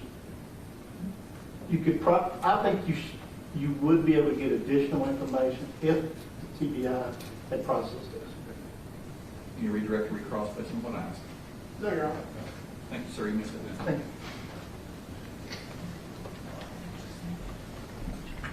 People start to feel the need to argue beyond what's already been argued. No, Your Honor. I do find, as I said before, that Mr. Lawrence can be called as an expert in the field of blood spatter, blood stain pattern analysis, and interpretation, as well as crime scene reconstruction. He can give an opinion regarding how the evidence was poorly collected in this case in terms of where the actual stabbing occurred, meaning that he can't just talk about random, unconnected aspects of the crime scene, if it doesn't go to the issue that is at issue, which is whether this was a heat of passion killing or premeditated, which means that you can testify as to whether or not there were drag marks. You can testify as to whether or not possible sizes of the finger, things that look like they came from fingers, could have been examined further.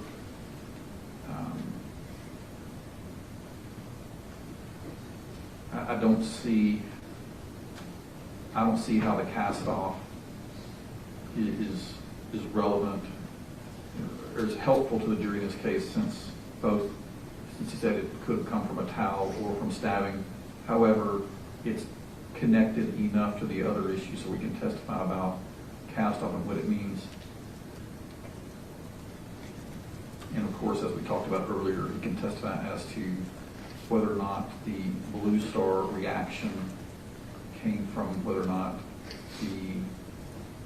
his opinion is that it was the size of it was caused by contamination and people tracking through it. Again, he won't be able to testify as to any physiological opinion about the position of the body, Jasmine's body, when it was stabbed. There was one more, Your Honor. It was the differences in the scenes that he documented when Officer Creighton Grayson went through versus when CSU went through. He developed a PowerPoint that has been provided to the defense because it was shown in the suppression hearing, and they had access to it then, of the differences between them. Okay, so that's something you don't need an expert for. A lay witness can certainly point out those differences. You can do it through this witness if you wish. Is there any type of, I don't think there's any type of opinion you can give about that, though? No, I just want to make sure that that was a permissible Line of inquiry? examination. Certainly. Okay. As far as the opinion aspects, they're limited to what I said.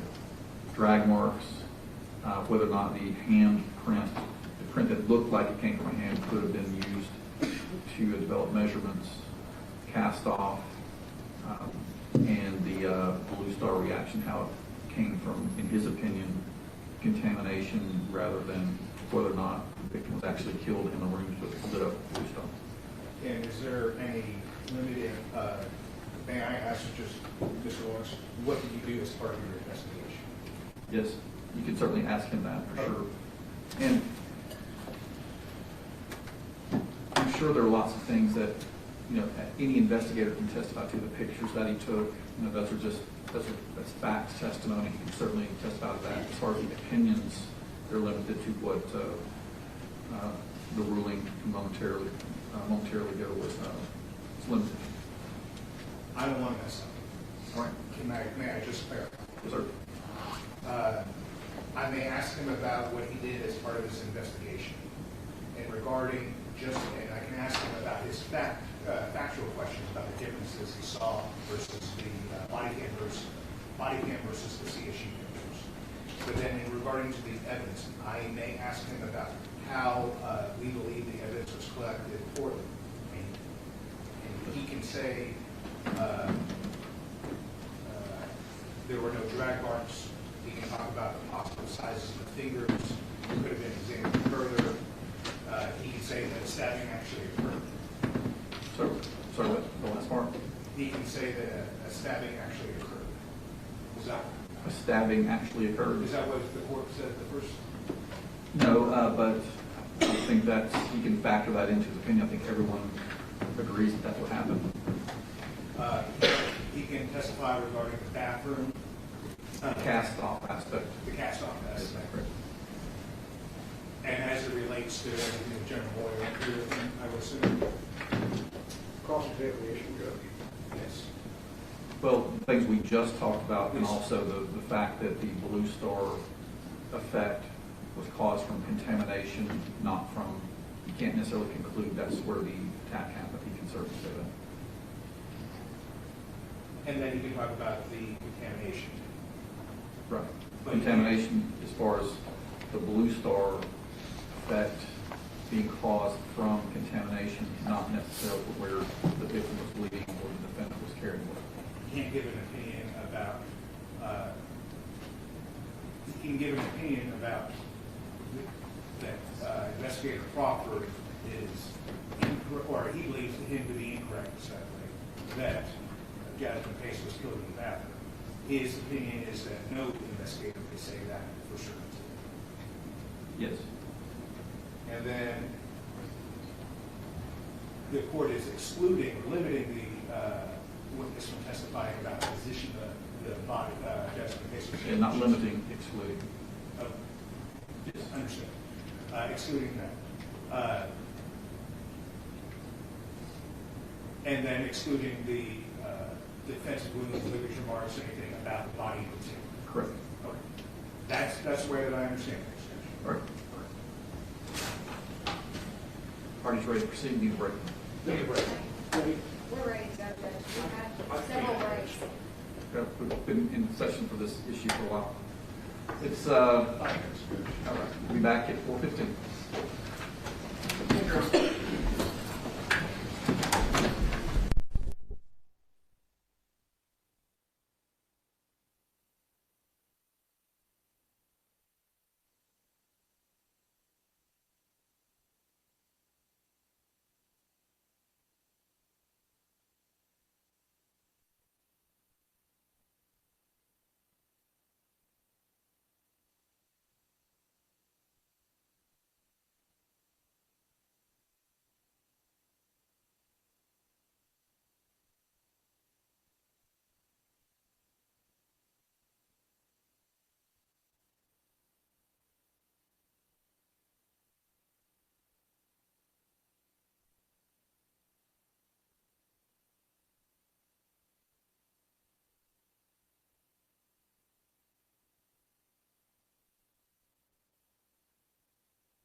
Okay, so we're going to come back on here real quickly as we get ready to hear actual testimony from a witness that we've been hearing from for a couple of hours now.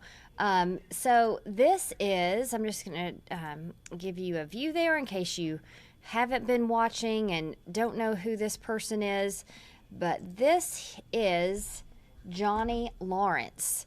He is a person that the defense is trying to put into the record as an expert. What will he be testifying about? Well, there are some things he won't be testifying about. That's the decision from the judge just now. After ever since lunch, the jury has not been in the courtroom. Of course, it's hard to tell from our camera angle because we don't show the jury in the courtroom. But our crew in the courtroom tells us the jury has been out this whole time as attorneys argue whether or not Mr. Lawrence can be admitted as an expert.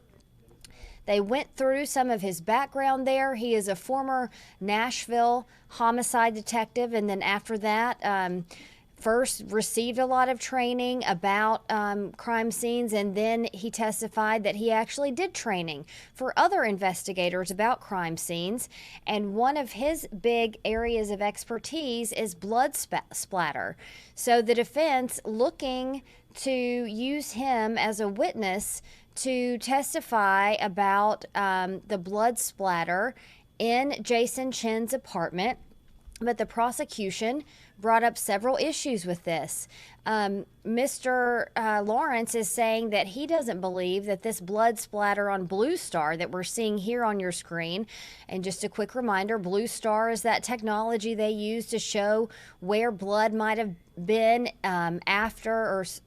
before being cleaned up that isn't visible to the naked eye anymore. He actually testifying he doesn't believe that there was this much blood that the Blue Star showed up, it was actually more contamination. But as far as whose contamination it was, that's become a big question, because if you'll remember, yes, they did say, and we do know that Katrina Bean and Travis Pace, Jasmine's parents, were in the apartment. This is a screenshot from a body camera the first time they called police to try to get them to help find Jasmine.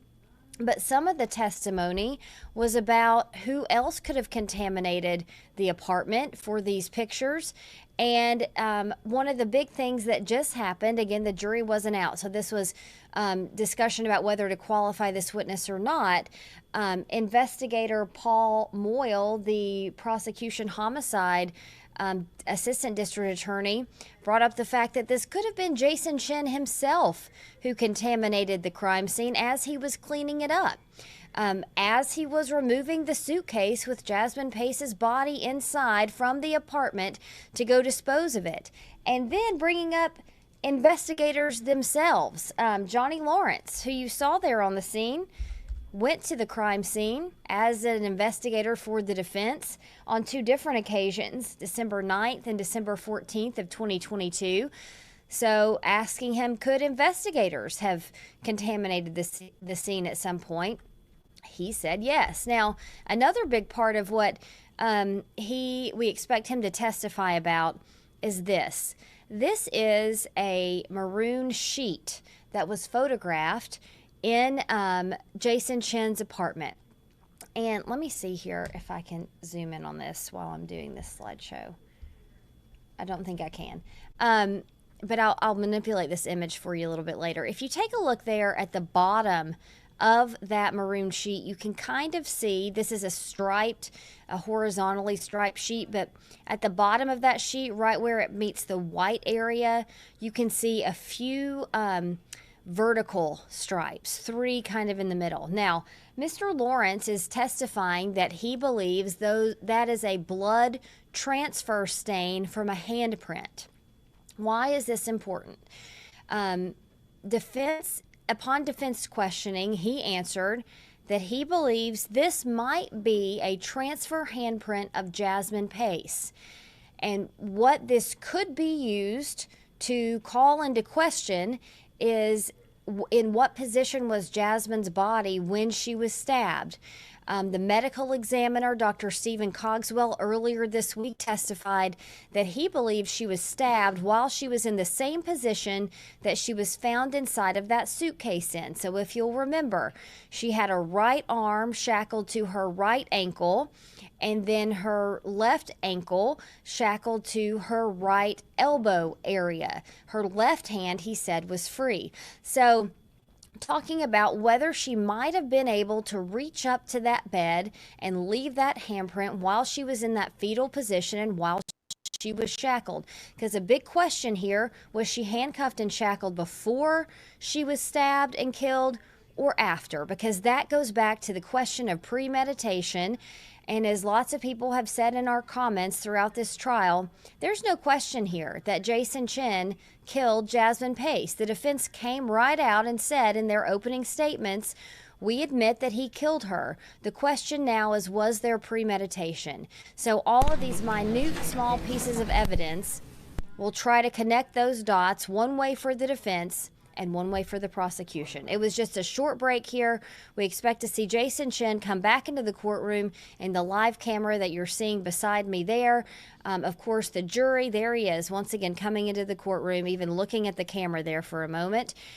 You can see there that he is coming into the courtroom, and for the first time in hours, the jury is about to do the same. So let's go back to that live feed from the courtroom and see the testimony now in front of the jury this time of Johnny Lawrence, crime scene investigator, the defense's first expert witness in this trial.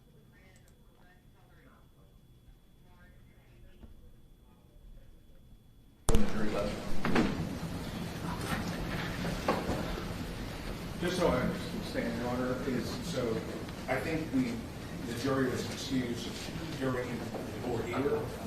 So how will the court proceed at this point? I'll recognize him as an expert, and then you can proceed with your direct examination. Thank you, Judge. Okay, understood.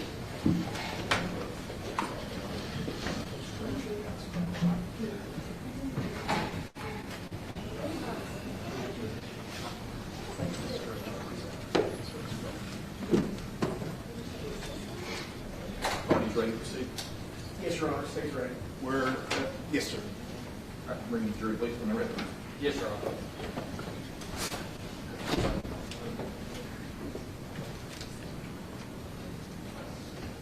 Not well. You don't have to, but everyone else is.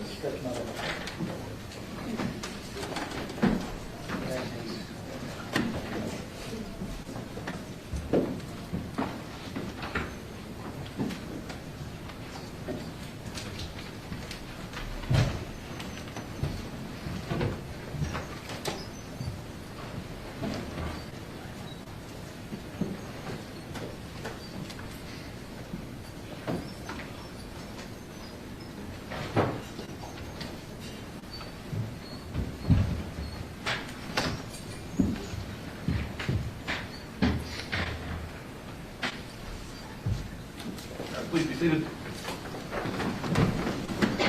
Ladies and gentlemen, thank you for your patience. As we talked about from day one, pretty much. There were times when we need to take matters outside your presence. Sometimes they're not significant. Sometimes they are very significant. This was one of those times. We're ready to proceed now. At this point, the court will recognize the witness, Mr. Johnny Lawrence, an expert in the fields, two fields, crime scene reconstruction and bloodstain pattern analysis and interpretation. Mr. Lawrence, did the defense counsel reach out to you regarding this case? Reached out to our company, I'm not sure how, but I received an email on December 7th, 2022.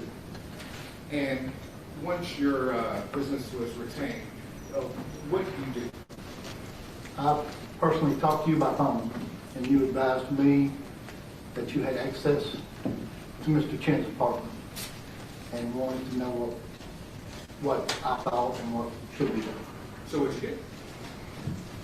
I asked you basically, how long did you have it? I'm gonna have it, and he said, didn't know. So I said, well, we need to see if we can get in there and so I can see the scene. I like to physically go to the scenes when I can.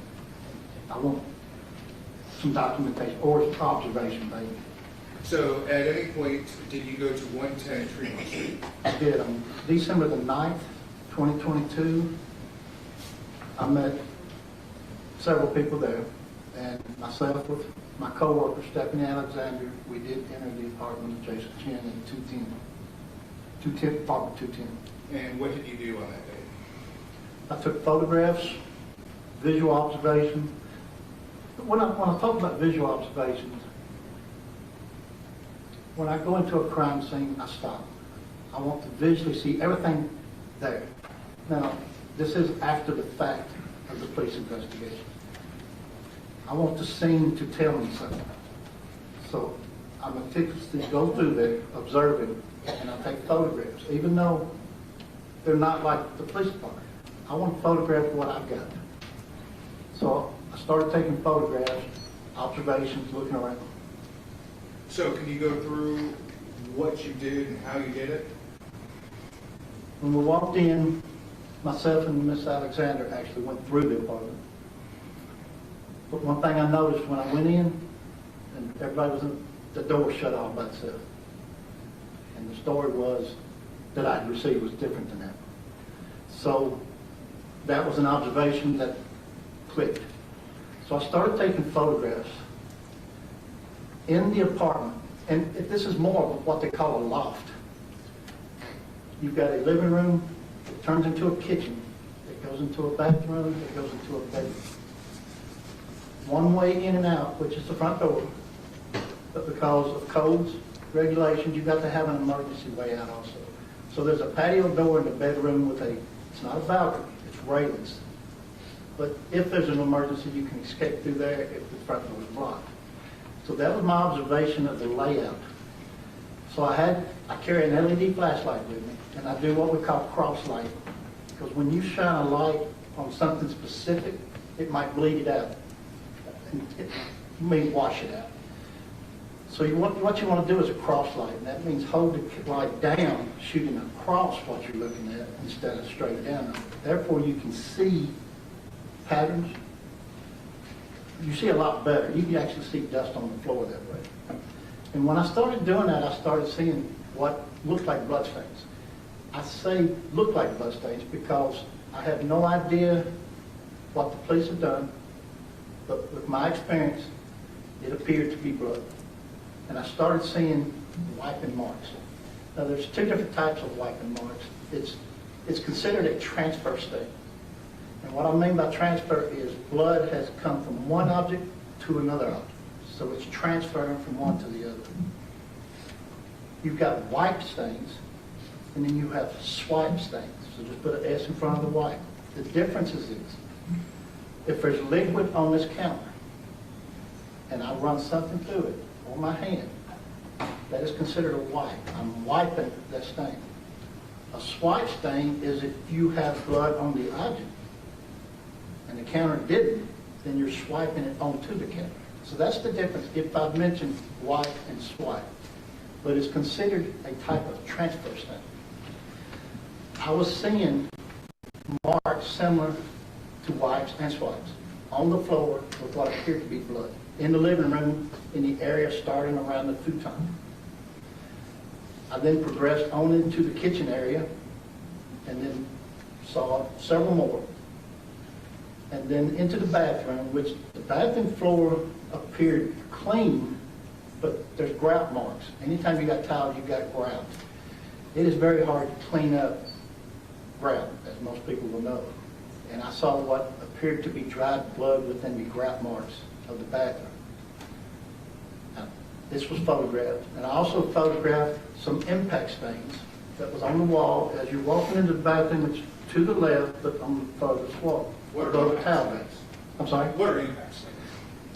Impact stains, surprisingly, it's a blood drop, just like dripping on the floor, but it has some type of force behind it. And when I mean force, something is moving that blood. A good example is if you cut your hand and you're standing at it with your hand down, you're going to have drip stains. The stains look circular, sometimes like a bottle. Well, some of you might not know, but in the old days we had bottle caps. If you flatten them out, they had like some stars. Your 70 to 90 degree blood drops are going to cause that kind of stain, which means there's no movement in those drops. But as you walk and your arm moves and you move, any drops are coming down and you've got force behind it because and when they hit, they're going to move, giving you an indication which direction they're going. They're going to form a tail pointing to which direction the blood stain's going. So the stains on the wall in the bathroom looked like impact stains with showing some directionality on some and probably, possibly 70 to 90 degree stains in another area in the same location. Then I proceeded into the bedroom. Now I am taking pictures. The kitchen and living room is very low light. It looked like a blue light bulb had been put into the floodlight area. Very low light. So I was having to use my flashlight a lot. But once I come into the bathroom, it was like any typical bathroom, well lit, and the bedroom had lights well lit. So those were different.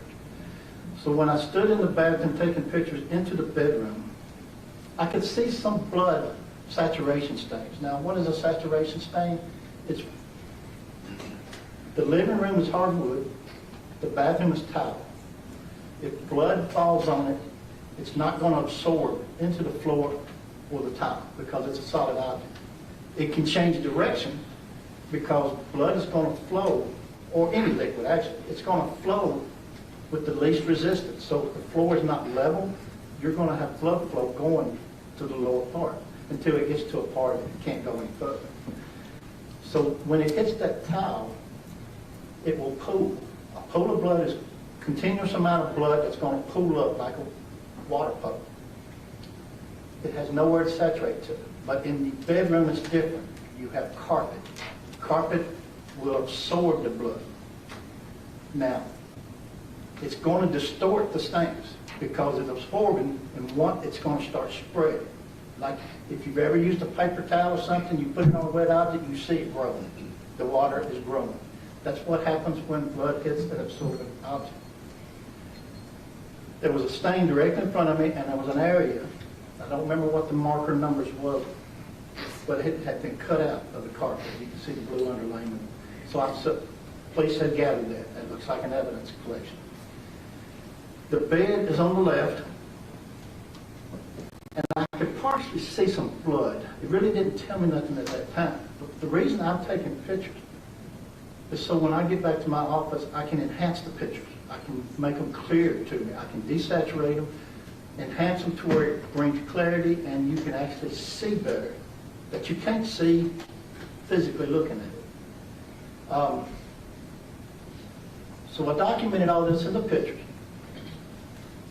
Again, I had no idea what had happened previously with the police department. I did not receive anything from the police department or through Mr. Wise until almost mid-2023.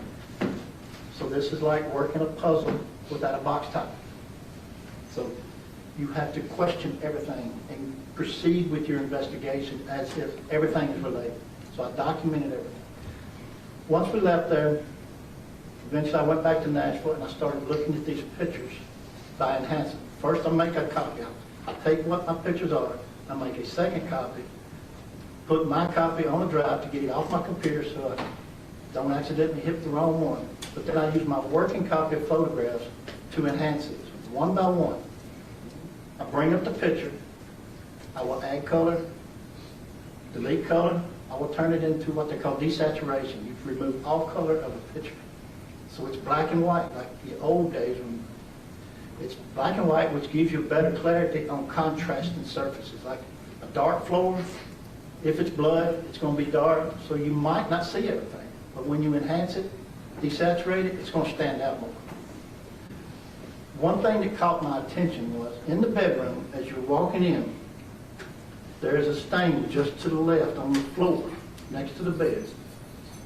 It's kind of faint looking when you physically see it, but it laid under the bed.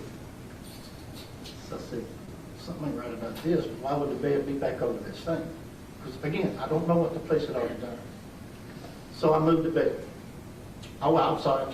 I went back to the scene 5 days later because I had some questions. We still had access to the apartment. I went in and I moved the bed, and I saw the saturation stains on the floor, and it helped me a little bit because the positioning of the furniture was still like it was. So I saw saturation on the floor, under the bed, but I also saw markings on the wall. Did not appear to be blood, but there was some type of markings, dark colored markings on that wall where the headboard was. I can see wipes, swipes, but I can also see movement. I can't say if it's wipes or swipes, but there's movement on that wall. And it's visible. Once I did get discovery, it is visible in the pictures the police department has.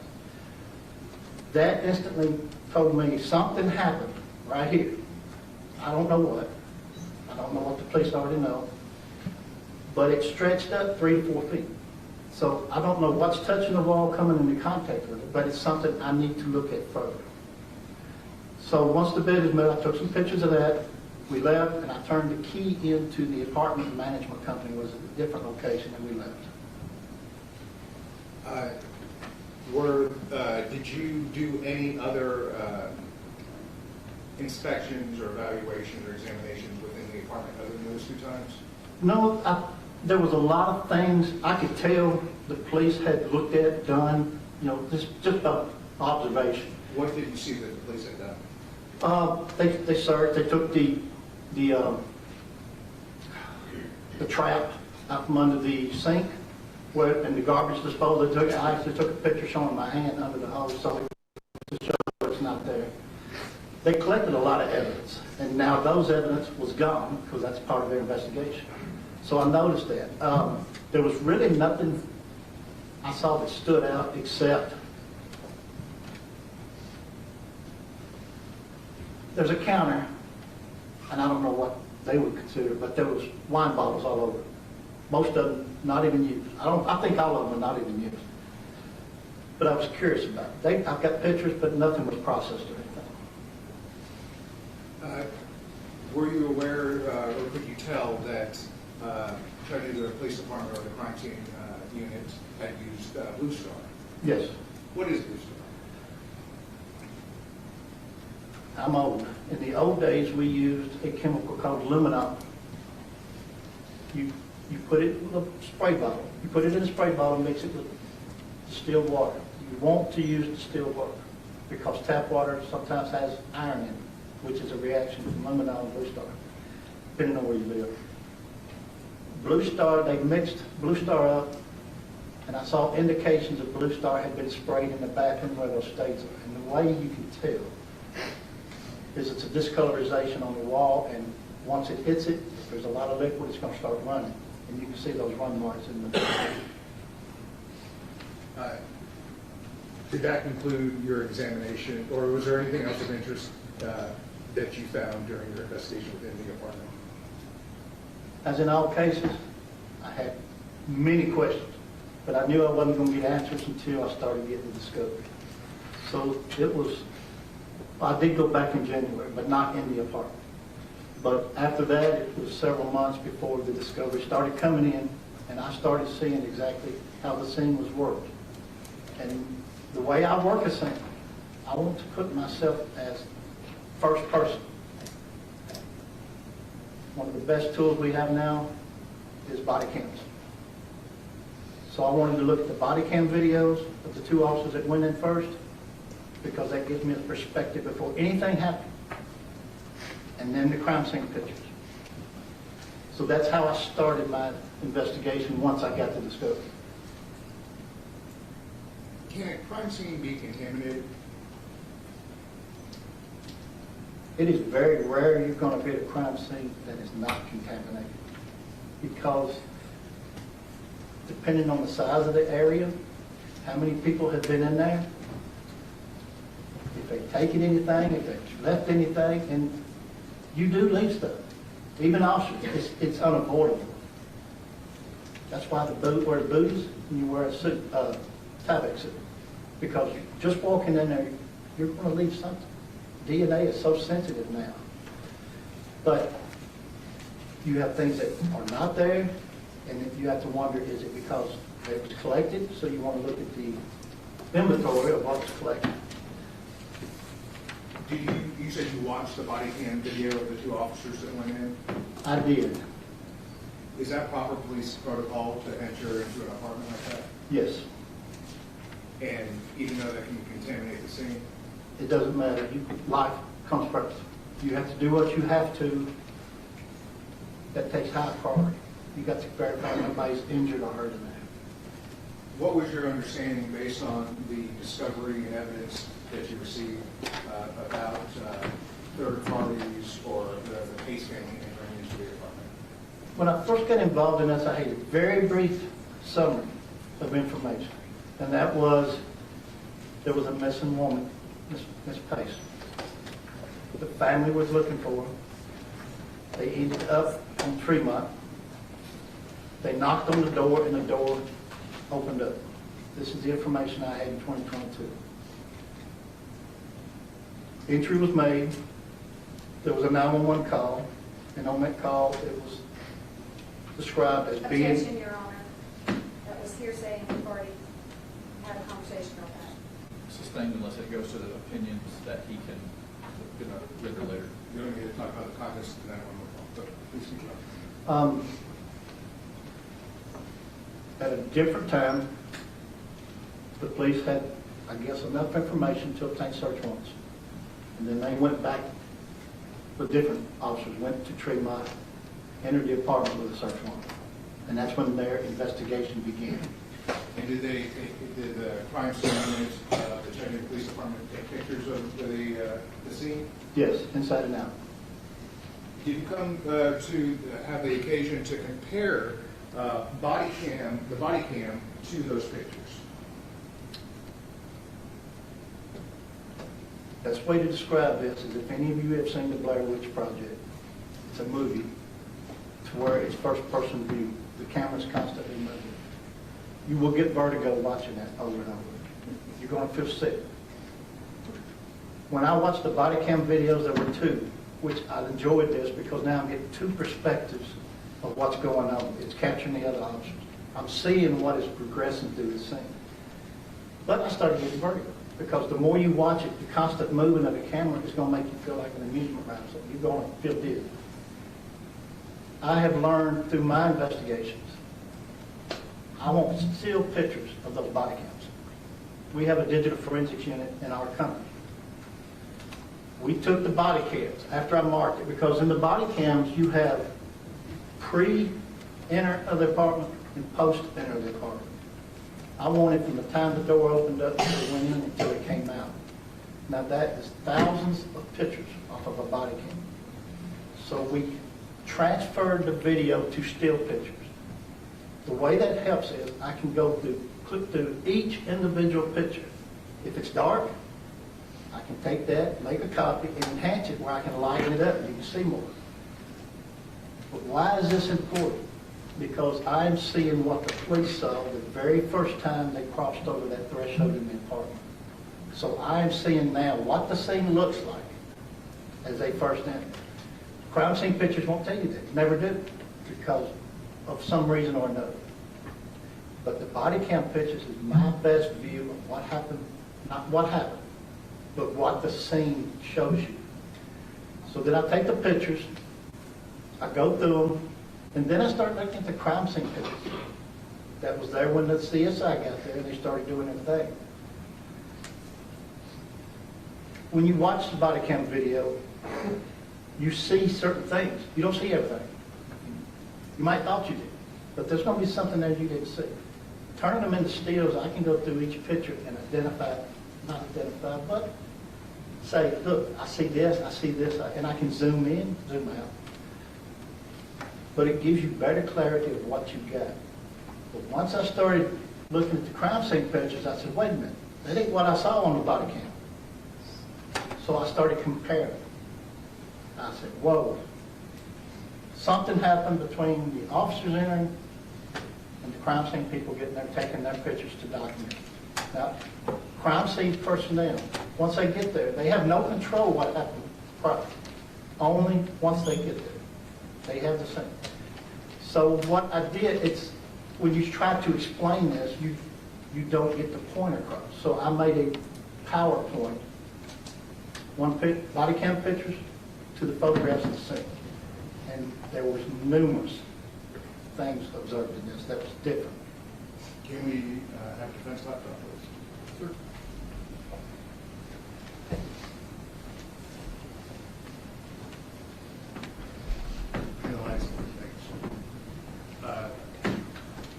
Mr. Lawrence, if you could turn around for us and tell the jury what we see on the left and what we see on the right. Okay. I do it this way so you can cross-reference and go and find what it is that I'm showing. This here is the information off of the body cam. It shows you the date, the time. And I'm not a computer expert, but I believe that is UTC time. I'm telling you the difference. It's an Action Body Cam 3 with the serial number. This is body cam video on the left. This is crime scene pictures on the right.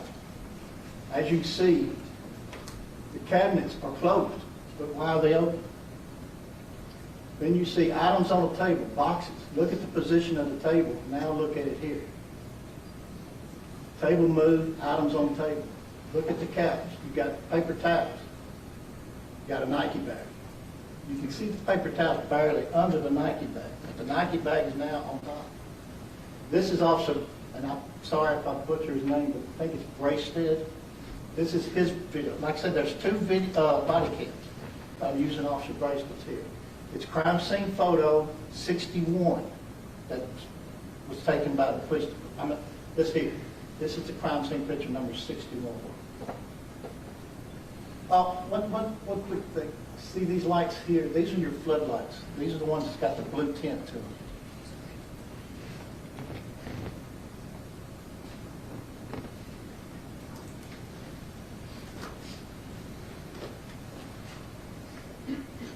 I'm going to move to the next slide. Can you tell us the differences that you see here? Right. This is the second officer. They're slowly coming into the apartment. Again, the items on the table compared to the items on the table. There's your items on the couch compared to the items on the couch. This is photograph 63. You see how the tint of the room has changed? It's low light. So the body cam is trying to adjust to get proper light. That's why sometimes I have to enhance it to get a clearer view. This picture is a great picture because it shows, it's the crime scene picture taken by the crime scene people, and it's very detailed. Again, the cabinets that are open, items on the couch and the items on the table, and that the table's been moved. What differences do we see here? And what part of the apartment are we in? Okay, he's standing in front of the front door looking to his right. This is computer desk, computer chair. This is the time. He's moving in, it's probably just seconds later. This is the crime scene picture. Look how the chair is positioned. Again, this is from when the officers went in that night until the crime scene pictures were taken. Items on the desk. Items on the desk. This is just the top of the shoe, and you'll see another frame of this in a minute showing the shoes and boxes are moved or missing. And this is crime scene photograph 67. This is the flashlight again, low light, so he's using an LED flashlight so he can see himself around. There's been a lot of mentions of a smell of marijuana. I should have asked you this earlier. When you were in the apartment, did you smell marijuana? Didn't smell it, no, sir. Did you see any indication of marijuana use? In my day, I don't remember, but there was what they call a bong, some kind of a glass or vial or something people use. Do you see it in this picture? Right there on the desk. I don't see it in this one.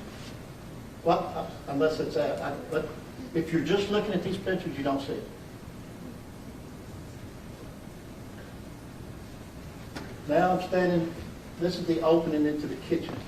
Again, the time has changed. You see where his flashlight is hidden? That's the bathroom, and that's the bedroom.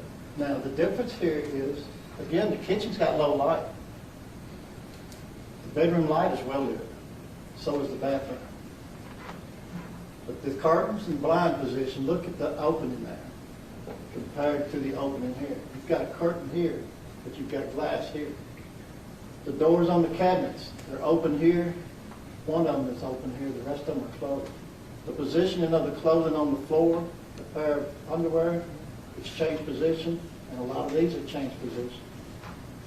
The items on the floor was really concerning to me, because how are these things getting moved? Why are they changing position? Again, this is crime scene photograph 81. What do we see here? Standing in the bathroom, and I'm taking pictures of the bedroom. Again, the body cam, the curtains and blinds position items on the bed. You've got something white, you've got something red, pillow on the bed right here. It's a pillow with a black pillowcase on it. Position of items on the floor. Now, I am duplicating what I'm saying, but it's just to help you understand. These doors are closed. Look at these items here. I don't know what that is, but it's not here. Items on the floor, doors closed, curtains and blinds have changed. You see the cord hanging down, the glass now. This is the red curtain that is closed here. This is crime scene photograph number 93. Again, from the bathroom into the bedroom, curtains and blinds, position items on the floor, the pillow. That's important because of what we find here in a minute. This is the crime scene picture. Where's the pillow? Now you've got what looks like a knife blade. You've got this kind of still in the same position. This is here. But now there's a notebook on top. You have a notebook that's been added. You can't see these items in this picture. But you got the pillow on the bed, position of items on the floor, position of items on the bed, curtains and blind position. This is photograph number 97. Now I'm standing at the foot of the bed. That's your pillow. Items position. The drawer is open on the little side dresser. Items on the floor here. Knife on the bed. Pillows are stacked on top of each other over here. The underwear is here, but you can't really see them in that picture. This is picture 102. Same picture on the left, but I changed this to get a different perspective. You've got the knife added, pillow moved, notebook added.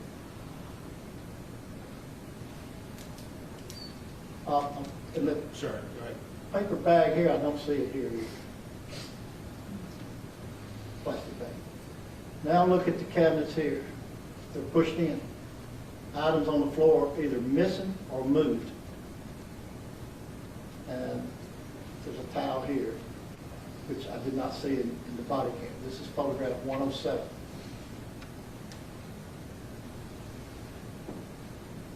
That's your front door. Standing behind the futon looking at the television. Again, it shows the items on the table. Now you see a better picture of the shoes and the boxes.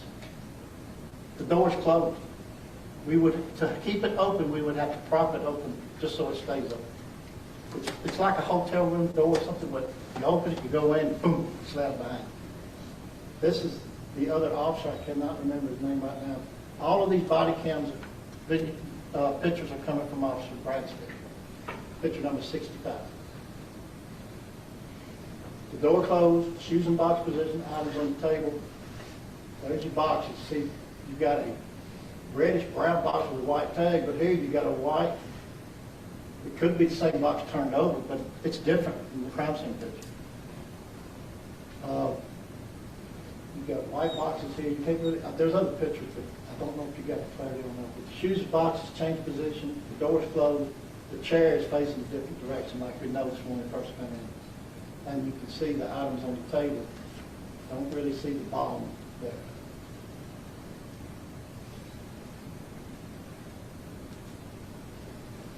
Anything else?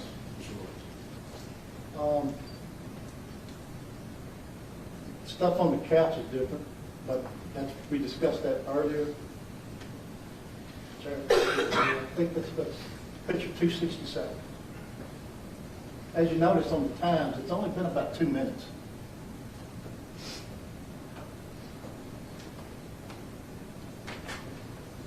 Thank you, Mr. Lawrence, if you turn around.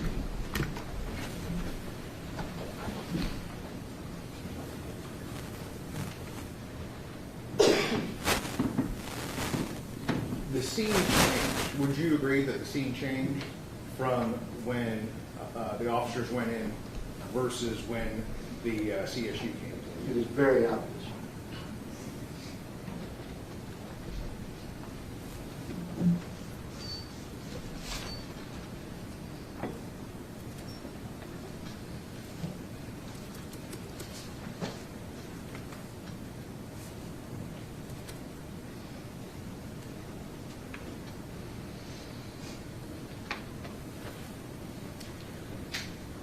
Mr. Lawrence, I'd like to talk to you about how well the job the Chattanooga Police Department did in collecting evidence.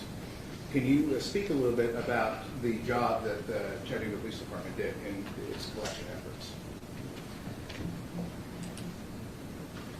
When you critique the work that was done, you have to understand different departments do things different ways. A lot of times they have standard operating procedures which they have to follow as the way they do their investigation. No two investigations are the same, ever. There's always something different. People say, oh, similar. Every one of them is different in some aspect. When the police department started their investigation on this, they had no idea what they were walking into. It was like the puzzle box without the picture. Therefore, when you start collecting and documenting things, you get everything you think is important. Everything. Because you don't know what it's going to turn out to be.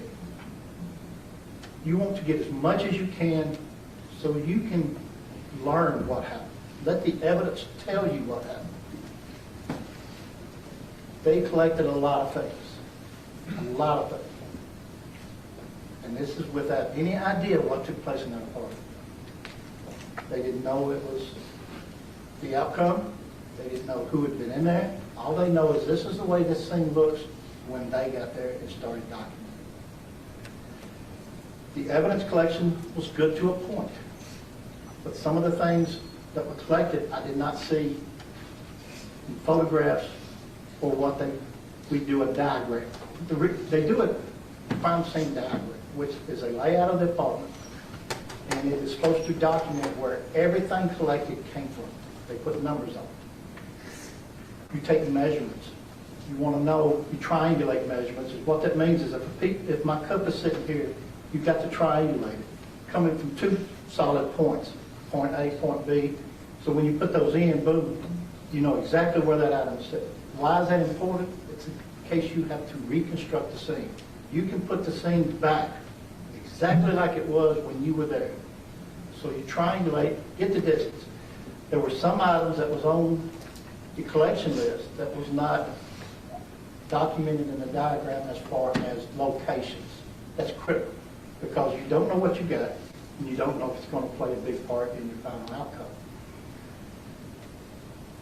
I think they did a good job in collecting things with what knowledge they had going on. The items were turned in, they collected them, and then they used Blue Star, which Blue Star is a chemical that enhances possible blood. The old school was luminol. Blue Star is luminol plus 2 types of sodium. It gives a better indication, more visual. But there's certain guidelines you have to follow to use Blue Star. It is in the instructions. It's documented. The reason these guidelines are there is to get the best outcome. And from my observations in the crime scene pictures, some of the things wasn't followed. It's still a good job that it's illuminating. But what is that telling you? If it's possible blood, it's telling you there's possible blood throughout this whole area from the bedroom into the living room. About 4 foot wide, because that's the openings of doors that are only 3 foot, but you're opening in the kitchen. So you've got about 4, max 5 foot area from the bedroom to the living room. Again, it goes back to what I described as a loft. If you come in and out of that apartment, if the window's not broke, you're using the front door. If you come in the front door, go to the bedroom, and come back, it's 2 tracks through whatever you're just illuminating. That's contamination. It might not be intentional, but it's contamination. It's going to leave blood throughout. Now, dry blood is less likely to be moved, but if it's moist, wet, and let's just say if there was a cleanup, could it still be wet? Yes. But it's called a transfer state. Shoes walking across this floor is getting blood on the bottom of it. As they move, they're moving blood. So when you do the Blue Star, you have to put a minimum amount on it to light it up. You don't want to saturate it because it's soaking wet then. Anything you start trying to do, you're going to have to let it dry. They did Blue Star. It indicated a lot of presumptive blood. So then they started doing what they call hemistick. In the old days, it was called the Kastle-Meyer test, which is phenolphthalein. You have to do a control test on the cotton swab with distilled water. You take a swipe, it will turn pink immediately to show you that, yes, it's possibly blood. Current times, it's called a hemistick. If you are diabetic and you check your glucose numbers, it's a little strip. You draw your blood, you put the sample on a strip, put it in the machine. That's what a hemistick is, except larger and a different type of test. Once you find what indicates it's blood, you want to take a sample of that with the hemistick. It will turn green immediately if it's blood. If there's no reaction, then it's a negative. Once you do that, you have to lay that hemistick or put it above where you collected this from. That way you know when you go back, or if anybody else works this, they know where that stain came from. And those were not documented completely. But once you do the hemistick, now you say, oh, this could be potentially very important. So then there's a chemical called leucocrystal-violet. It's a blood enhancer. It's clear liquid. It's also mixed with distilled water. But when you spray it like Blue Star, it stains whatever indicates blood. It turns it purple. Now you've got a pattern. If it's a shoe print, a hand print, anything. You've got a pattern in purple showing where that's at and what it is. So you have to document those. Each one, it's time consuming. You take it, you put scales on it. I'm sure you've probably seen some of the pictures that have little rulers or markers on it. You lay it next to it, and you need to do an overall, and then you do a 90-degree photograph straight down, showing what it looks like looking direct photo.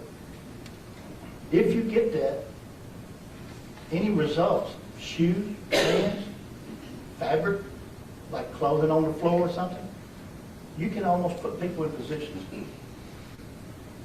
They lit it up with Blue Star to get an indication, but that's to help them find evidence. Because again, they don't know what they got. The hemistick said, okay, we need to collect items from here. But it would be better if it's documented. Did they, and they didn't use the Lucas? They used Blue Star and the hemisticks. I did not see anything related to, if you see glucose crystal violet, you're going to, if you know what it is, it's going to turn a purple stain. So, in the Blue Star pictures, did you see evidence of the cleanup? From the distances, it would be hard, but my previous visit that I saw the wipe and swipe, I knew something had been going on. But if you look at the pictures of the Blue Star, some sections are very wide, and that's on the hardwood floor. When you wiping blood or swiping it, it's spreading out. So it's becoming larger. Carpet's different. Carpet saturation, it's going to do it on its own. But blood and tile would have to be cleaned up if you don't want it to be seen. Did you see any dragging marks through the Blue Star? I know there should be some because of the information I get in Discovery because of what happened after the fact. You would expect to see either markings created by Ms. Pace or by the suitcase because the suitcase has wheels unless you can pick it up. From the photographs I got out of the crime scene, I did not see anything.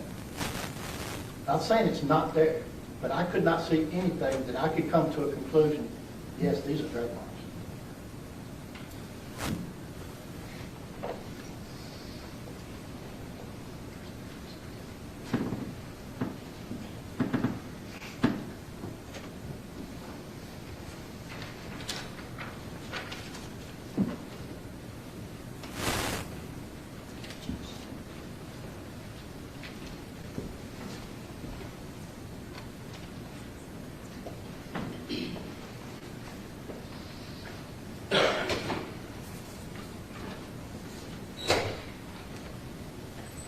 Can you identify this picture? This is a picture of the bed showing a maroon type sheet or comforter. Just looking at the picture, I cannot tell the difference. But it's one of the crime scene pictures, and I believe it's listed as item number 30 that's being collected. What item was collected, this number 30? The maroon bed sheet. And was that, when you did your inspection of the apartment, was that sheet there? No, the bed had the spongy type mattresses that they have now instead of the, and it was partially shifted around, like the position and it changed, but there was no bed covers, which to me indicated the police had collected it. Did you do anything with this photograph? Not at first. I really didn't think much of it because of the position of the bed, which was as you walked into the bedroom. But then when I moved the bed and I saw all this, I said, well, how did the blood stain get on here with this stuff over here? But then later, with additional discovery that came in, I learned that the bed had changed positions. It had changed to where the headboard was to the far wall. The foot of the bed was toward the walking area, which exposed the wall, the saturation stains on the floor, but it put the handprint right there. So what did you see on the maroon bed cover or comforter? Looking at this, you really don't see nothing because of the contrast of the red. But I've enhanced it and zoomed in. And what, how did you go about enhancing it? I use a program, it's a free program, an app. It's It's called Microsoft Picture Manager. People use it all the time to do their photographs. It is easy to edit photos in this program. You can add brightness to it or dim it. It's washed out. You can change the contrast to make it more clear. And then you can change the midtones, but then you can desaturate it. Desaturation is taking a color picture and taking all the color out, turning it into a black and white photograph. So I did each of those things because I started, when I looked closer, I saw an odd-looking marking on the spreadsheet. So I enhanced it numerous different ways until I could get the best clarity. And then I saw what I later learned looked like finger impressions on the bed sheet. And when you made those enhancements, did anything jump out to you? Yes. This area here, in my opinion, had what looked like several finger marks in a red liquid, possibly blood, more than likely blood. But it's what you call a transfer. Something bloody has come into contact with this sheet. And it's similar to a swipe. Something bloody came to it instead of the sheet going to the object. And then were you able to zoom in on it? I was. At this time, I would tender this as Exhibit 226. 1 through 3.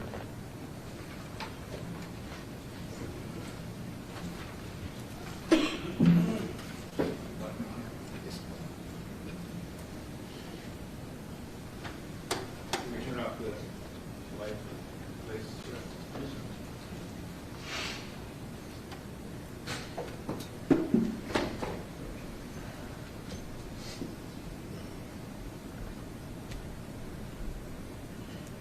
This is what I was seeing, but as you can tell, it's not really clear. You don't really get an idea what it is, but you know it looks like it's possibly blood. This is to the left as you walk of the crime scene. When you walk into the bedroom, it's just to the left, near where that pool was on the floor, or the saturation area. This is after I enhanced the photograph to try to make this contrast stand out. Can you see the markings here? Again, it's just fingers, it's not a palm. And then I've zoomed in further. Right in here. And you notice the striations of the blanket. It's hard to see it because they contrast with each other. It is. That's why it's important to document this and go back and look at everything, because you don't know what you're not seeing the first time you do it. Right here. And I said, why is that thing there? Until I had the information that the bed had been moved. Are you aware if this fingerprint, whatever it is, do you know if it was ever tested by the TBI? It's item number 30, but I did not see anything to indicate this was tested in any way, either to determine if it was blood or it's very rare, especially on fabric. You're not going to get rich details. You might. What are rich details? Rich details is what's on your fingers and feet. Fingerprints. A lot of times we can get fingerprints out of blood, especially with glucose crystal valve. I've done that on human skin before. But on fabric like this, because the fabric has got differences in height, you're not usually going to get rich detail. But you can test it. Take measurements of these fingers. How wide are they? How long are they? Because not all the time, sometimes women's hands are a lot smaller than men's. So the measurements of the fingers could indicate if it's a man or a woman's hand. Now, this part is not visible, so all I can see is linear marks consistent with fingers. And why else might this picture be important?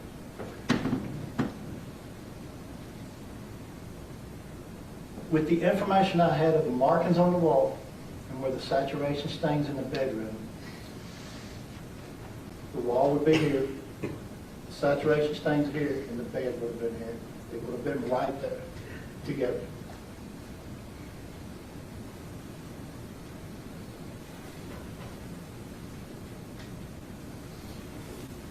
If there had been measurements taken of this, could it have been compared to the size of Jason's hand?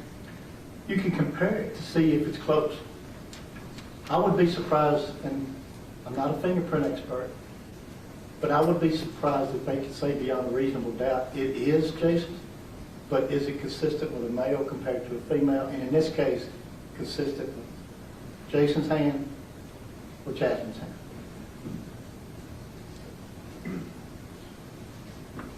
But that testing wasn't done. I don't think any testing. No testing to see if it is blood. No testing for DNA. And on something like this, they usually split it out to test it. And no measurements at all. As you see, there's no scale with the crime scene picture. Now, how did they miss this? Because you can't see it. When you're in there, when they're taking their pictures, the contrast in there, until you go through your pictures and enhance it, it is very hard to see this stuff.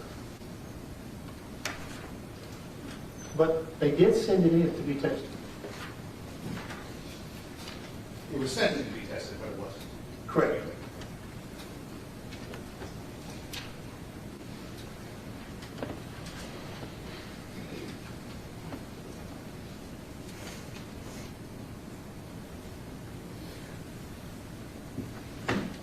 Investigator Crawford testified earlier in this trial that he believed that Jasmine Pace had been killed in the bathroom. Would you agree with that statement? No. Why not? Let me clarify that. The wording was killed. Where Miss Pace died, there's no way you're going to know. You can get indications of where events took place. But there is nothing in this case that shows exactly her position, where she was at when she died. If Jasmine, something happened in the day, is that obvious? Yes, it did. There was activity, markings on the wall, saturation stains on the floor, which after the carpet was pulled up, the saturation stains underneath were smaller. Again, that's your actual stains. That's on the floor under the carpet. Because the carpet is distorting the stain. It's saturated. It's growing. So if you want a true identity of what this is, you look at the flooring, because that's your stain, because that's where the majority of the blood is seeping through. So Investigator Crawford and other investigators talked about cast off in the bathroom. What is cast off? Cast off is a type of impact stain. Again, impact stains are caused when a blood drop has some type of force behind it, sending it to a different location. The blood will travel depending on how much force is behind it. And to give you an example, an explosion or a gunshot, your blood stains are going to be very, very small because there's a lot of force behind it. A beating is going to be bigger. Somebody just bleeding for trauma, it's going to be much larger. But an impact stain is blood drops that have left some type of object. Unless you know for sure what it came from, it could be numerous things. But it travels until it hits something or gravity takes over and starts pulling the stain downward. It will go as far as it can with the force, but when the force is reduced, the stain starts downward. Did you observe any cast off in the bathroom? I observed some markings on the wall which was above a towel rag. I would call them impact stains. Can I say beyond a reasonable doubt is a cast off? Very possible, but without more information, I wouldn't lock it in. I did see blood drops that showed directionality, and some of them had changed position, which is consistent with a cast off, but it's also consistent with anything that is losing blood drops going in a different direction. Is it only the human body that can do those blood drops? Or? No, no. Any object that has blood on it, or the blood is coming from. Let me give you a hypothetical. Say Jason Chen killed Jasmine Pace in back measures of the apartment. Did you observe the wounds in this case? I did. What kind of blood loss would that have caused? massive. Would that have transferred to Jason? I don't see how it couldn't. He would have had to have a lot of blood on him, on his clothing, or depending on what he's wearing, feet, legs, waist, top of the head, back of the head. That's, and when we mention cast off, if you're using something to do harm or damage, when you're casting off, you're doing like this. You've got forward cast off, you've got backward cast off. And when that happens, you're going to have blood droppings coming down on your clothing too, around your neck area and your hair. So if Jason, covered in blood, crawled towards the bathroom and lifted his arm up that was covered in blood, would it cause those impact stains in the bathroom wall? Yes. Say he took his shirt off that was covered in blood, could that have caused those impact stains on the wall? Yes. Again, anything that's got blood on it, if there's enough blood there to cause a blood drop, any movement of that object can send blood away from it. Anything. To a reasonable degree of scientific certainty, can you say where Jasmine Pace was killed in this apartment? No. Okay. Not in my opinion.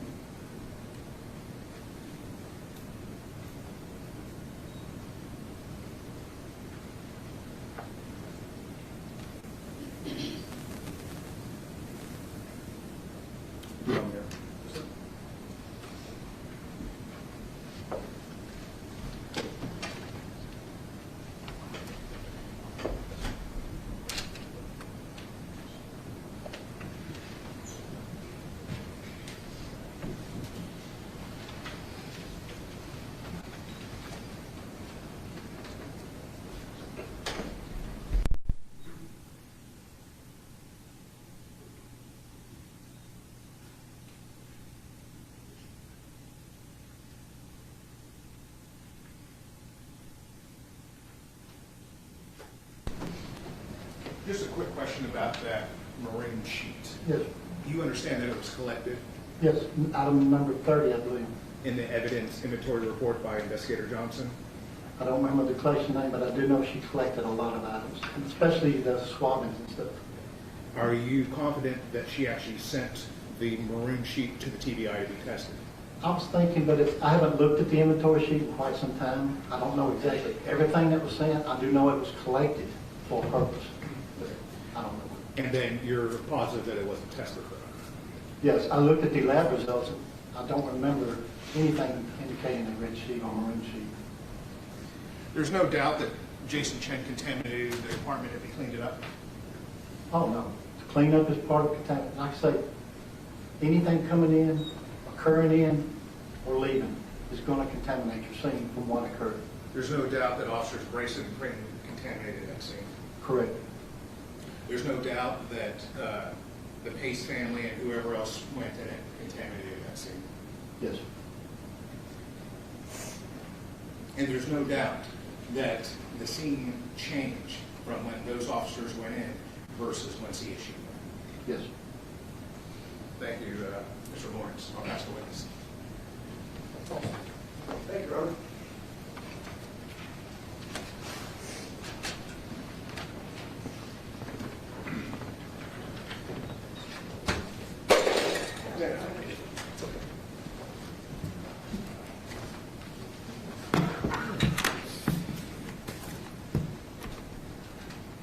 Approaching evening. Good evening, sir. How are you doing, sir? Doing well, thank you.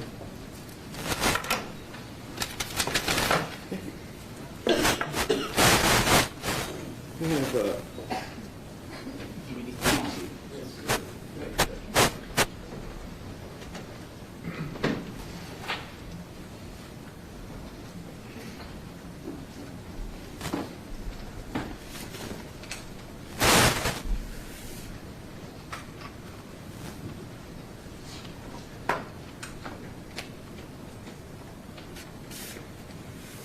So you may not have been aware, because I don't think you've been in here the whole time, unlike some of us. Would it surprise you to learn that there's already been testimony that a large number of people went into Jason Chen's apartment looking for items, conducting a search? Yes, I read, there was a lot of information in the discovery about, and then you've got the two officers. And then however many people were there to investigate it during the process, and you've got multiple crime scene people, multiple detectives, they're coming and going. And again, the only way in and out is the front door. Sure. And beyond law enforcement individuals, you're aware that Jasmine Pace's family, in a frantic search for their daughter, went into Mr. Chen's apartment numerous times, aren't you? Yes. I did not learn that till later. All that information I had when I went was, that's what a 911 call. Sure. But you now know that. Yes. And that can easily explain the difference of body cam, crime scene photographs, especially if there was testimony that they went in after the police officers on the body cam left. Yes. You've got the body cams, and you've got a period of time. There could have been anybody coming in, but we later learned some family members went in before the crime scene pictures were taken. Sure. And, sir, have you had an opportunity as part of your participation in this case to review the cell phone location data from Mr. Jason Chen? I'm not a cell phone expert. We've got our own person that does that. I did look at it, and I did notice, the reason is timeline. Timeline is very important on the case, when things occur. But as far as understanding it, I've got enough in here that I don't need all that. Sure. So you're aware then, of course, excuse me, that Mr. Chen had access to his apartment, I guess from the 23rd through the 25th? The only way I would be able to answer that is there is no documentation of who went in after the body cams into the crime scene unless it's in the discovery. That's the only way I would know.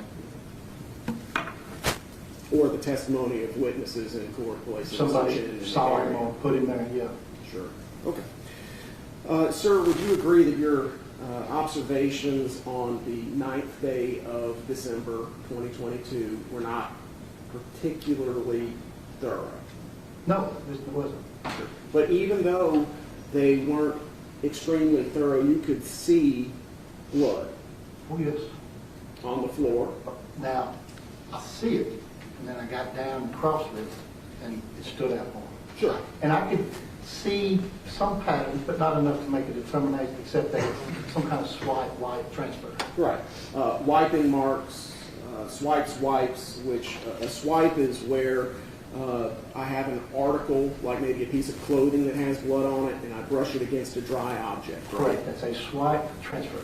And a wipe transfer would be, I think you described it as a wet substance like blood that I then touch and it causes some kind of change. Well, you don't even have to move your hand. It's just the mere fact of touching it. It's a transfer. But if there is movement, then it becomes a wipe.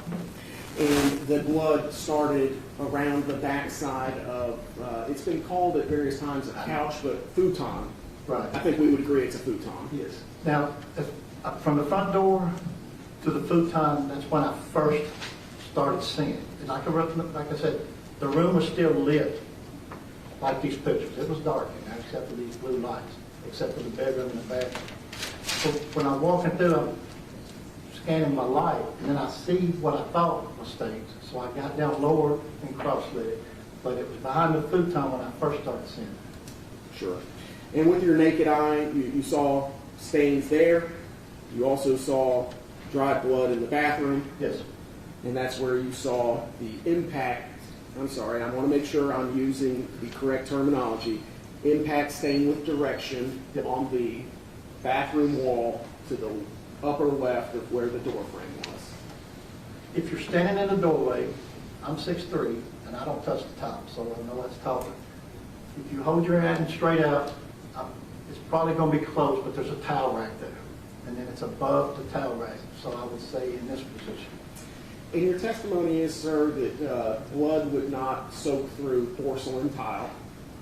It will the grout. The grout, it absolutely. But it will not. The tile is solid and it will cool there. But the grout will absorb it, kind of like it's an absorbent. Sure, and it would create beneath the tile floor a unique pattern. It would Similar to the reflect- tile. Yeah, would reflect the grout lines, is that Correct. correct? Okay, thank you, sir. And now, how does, well, it's not even as porous as, say, a carpet, right? I'm not a chemist or anything, but I do know it absorbs pretty good. Sure. But when you spill water on a tile floor, it doesn't instantly seep into No, it, no, does it? no, it's slow. It's much slower absorption rate, Yes. is that correct? Yes. Okay. Meaning that it would take either a larger quantity of blood or a longer period of time with blood exposed to the grout for it to soak through completely. What's the volume of blood plays a big part in this. How much blood is involved? If blood hits carpet and there's not much volume, it's not going to seep much and it's not going to spread much. It takes a larger amount of volume to get bigger patterns. Grout will absorb it, but how much blood actually hit the grout? So it helps to go under it. But as far as a couple of drops or something like that, I don't think it's going to absorb completely through the grout. Sure, you'd have to have a much A bigger volume. volume. Yep. Okay, thank you, sir. Now, I'd like to talk with you a little bit about the impact stain with direction. Can you describe to the jury what kind of a shape that would produce? And if you need to draw, I can get you a sheet of paper. I'll get you a pen. So as, if, let's say I was a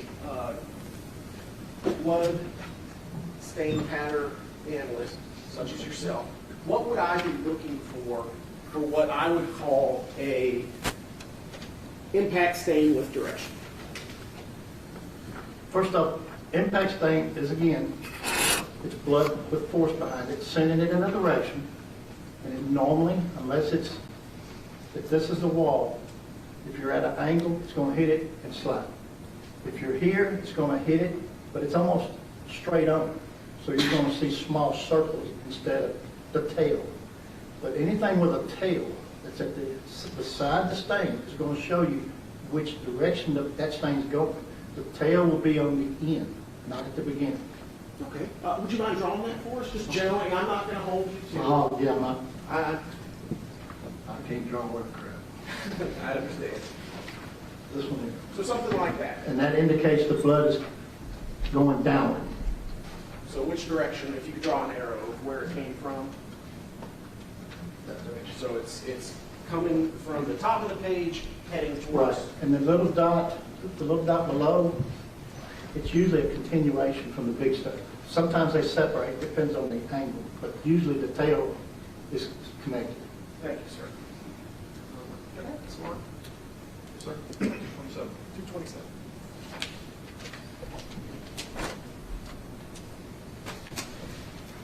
And in the bathroom, you observed some of these marks. I saw some impact stains, yes. Sir, I'm going to show you what, well, first, but before that, if it's not an impact stain with direction, what kind of a shape would a blood drop? Let's say I have a drop of blood that drops from a particular height straight down to the ground. If it's a blood drop, first you have to have enough volume for it to drip. I believe that's 0.05 milliliters. Once it drips, if there's no movement and there's no any type of force, now a ceiling fan can cause force because it's causing circulation. Right. But a straight down drop should look like a perfectly round circle. It's called a 90-degree drop. If there's any slight movement at all that can change that, it might be a 70-degree, which means it's slightly shifted a little bit. That means movement's involved or force. If you're walking and you're bleeding, you're going to get the impact stains because now you're showing directionality and the tails are going ahead of it. Now, sir, there's a photograph that's been admitted into evidence. It is 176-5. You see it up here on the screen, and it's also behind you. I don't know which would be more convenient for you. Now, the only problem is the laser pointer doesn't work on that. Okay. So, It'd be easier this way. yes, sir. So, what are we looking at here? Okay, can you analyze this one for us? To me, the picture's kind of out of focus. You can still see it. Now, let me explain what we're seeing here. There's a ruler here and here. That is not to indicate from here to here. What that is giving you is an idea so someone can look at this and determine how large that stain is, going from here to here. That's why this little white piece more than likely was put there. So you're seeing the size of the stain. But what this stain tells me is it hit right there. Now, excuse my shaking up, but it hit right there and run down and caused like a pool. That's a level surface right here. Unless it's slanted to let the flow continue, it's going to stay right there. So it looks like an impact stain that hit there. No way to tell the angle, no way to tell much at all about it, but that it hit and then it's run down and landed. All right, thank you, sir. So this is an impact that then pooled on that ledge created by the molding along That's what the it floor. appears to be to me. Yes, sir. Thank you, sir. Now I'm going to show you this photograph here, 179-1. Okay. What does this photograph show? This here is the framing in the bathroom leading into the bedroom. Like I said, I'm 6'3" and I don't hit my head on these things, so it's got much higher than 6'3". Right. And it's to the left. Right here is one of the supports for the towel rack. So I would say, let's see, you go over here, it starts at 4, and they start about 2, so it's almost a foot up above the towel rack. So I would kind of guess it's getting around the 5.5 foot mark. Would it help if I zoomed in for you? As far as this, no, sir. I know I don't have the exact measurements of the. No, I mean of the pattern. Oh, okay, yes. Well, it starts here Okay. and comes down there. All right. So could you please point out to the jury the, I guess, the impact stains with direction that you can observe in this photograph? As I described, you see this one here. You can see the tail, and I'm going to identify it like a clock, going towards the 11 o'clock position. So it's hitting here and going this direction. And here, looks like a smaller stain. It could be what we call a satellite stain. It could be from this stain, or it could be another stain that has finally lost its velocity and landed. This one here is going almost identical in the direction of this one. But if you look at this one, the direction has changed slightly. That doesn't mean there was a secondary. It just means this stain appears smaller, and I think it has lost gravity and started to come down. So that the position, when it comes down, being hit there, it's going to go to the left. So these look like 11 o'clock. This one looks more like 10 o'clock. Again, you got smaller stains here, which this picture, you can't really see the directionality. You might if you zoom in. You've got one here that doesn't have the complete tail, but you can see the smaller area here. It's going more like, it's not a 9:30, but it's between 9 and 10 o'clock position. This here, I really don't see a directionality. This one has some directionality, and this one has direction. Now this one over here, see how small it is. So it has come down further. And sir, would you agree that the majority of the larger impact stains with direction are pointing in this general direction? Correct. And so if we were to trace that line down towards the floor, would you agree, sir, that it places them somewhere in the vicinity of this area right here? Well, you've got to understand, this is trim, so it stands out from the wall. So you know the stain has to be on this side of the trim for it to be able to go up. Now the stain itself, like I said, to get the angle in the to get the angle where this is coming from, you have to measure the stain, the width and the length, use trigonometry to convert it to come up with an angle. That angle can tell you how far towards us or where the source is coming from. But there was no measurement, so I cannot tell you where the source came from, except in this area. The area, and when you say this area, are you describing the I was- darker sections? I would start it at the trim of the door Uh-huh. and come back. Now, how far? Again, I don't have the measurements of the stain, but I would say in this area, because of the size, the width of the stain. And so we're clear, the areas that you described in this general area here are locations where you saw blood stains in the grout between the tile floor and the Yes. bathroom. This appears in this picture to be the original color of the grout. You can see the darker color here. And sir, the discoloration, which you described, which I think you described as possible blood stains. Correct. Right? The reason I say that, unless it's tested and a confirmation, I list it as possible. Sure. So I get a confirmation. So what you admitted into evidence, you described as blood on the Possible blood. possible blood. So this is possible too. This Correct. could be something else. Correct. We just don't It was know. not tested. But likely blood. Given what you know about the case, The and things preponderance, that happened the to you, preponderance indicates. sure, that it would be blood on this Yes. and blood on that. Correct. Okay. And you would agree, sir, that the discolored area covers well, I mean, assuming that each one of those tiles is, 8 to 10 inches, that's Normally 10 to 12, 10 to 12. So we're Most talking of the time. possibly 3 feet by 2 feet? but I don't have the measurements on it. Sure. But, yeah, if you figure, to be safe, 8 to 12, I would go ahead and include, but it could be the whole difference. So you've got some feet here. But again, if the stain was measured, I could be almost to the location. Sure. Now, one thing that changes is the height, Okay. because that's where the angles come in. You have blood here, but I cannot say the source didn't come from here because we don't know if there was stains between that until it hit the wall. Like I said, the blood drops are going to travel Right. until they lose gravity or hit something. Right. So that looks like the tail end of the impact. Would you describe this area here as a large potential blood stain? Well, I don't see a stain except for in the grout. Now, I cannot say the tile itself had blood on it because none is visible because it wasn't clay. clean, right?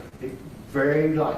Very But likely. the tile, I can say yes, some blood got on this tile somehow. Sure. And, well, sir, let me show you the underside of the tile. The tile backer boards are in evidence Okay. in this case. They're here. Good shape. Oh, gosh.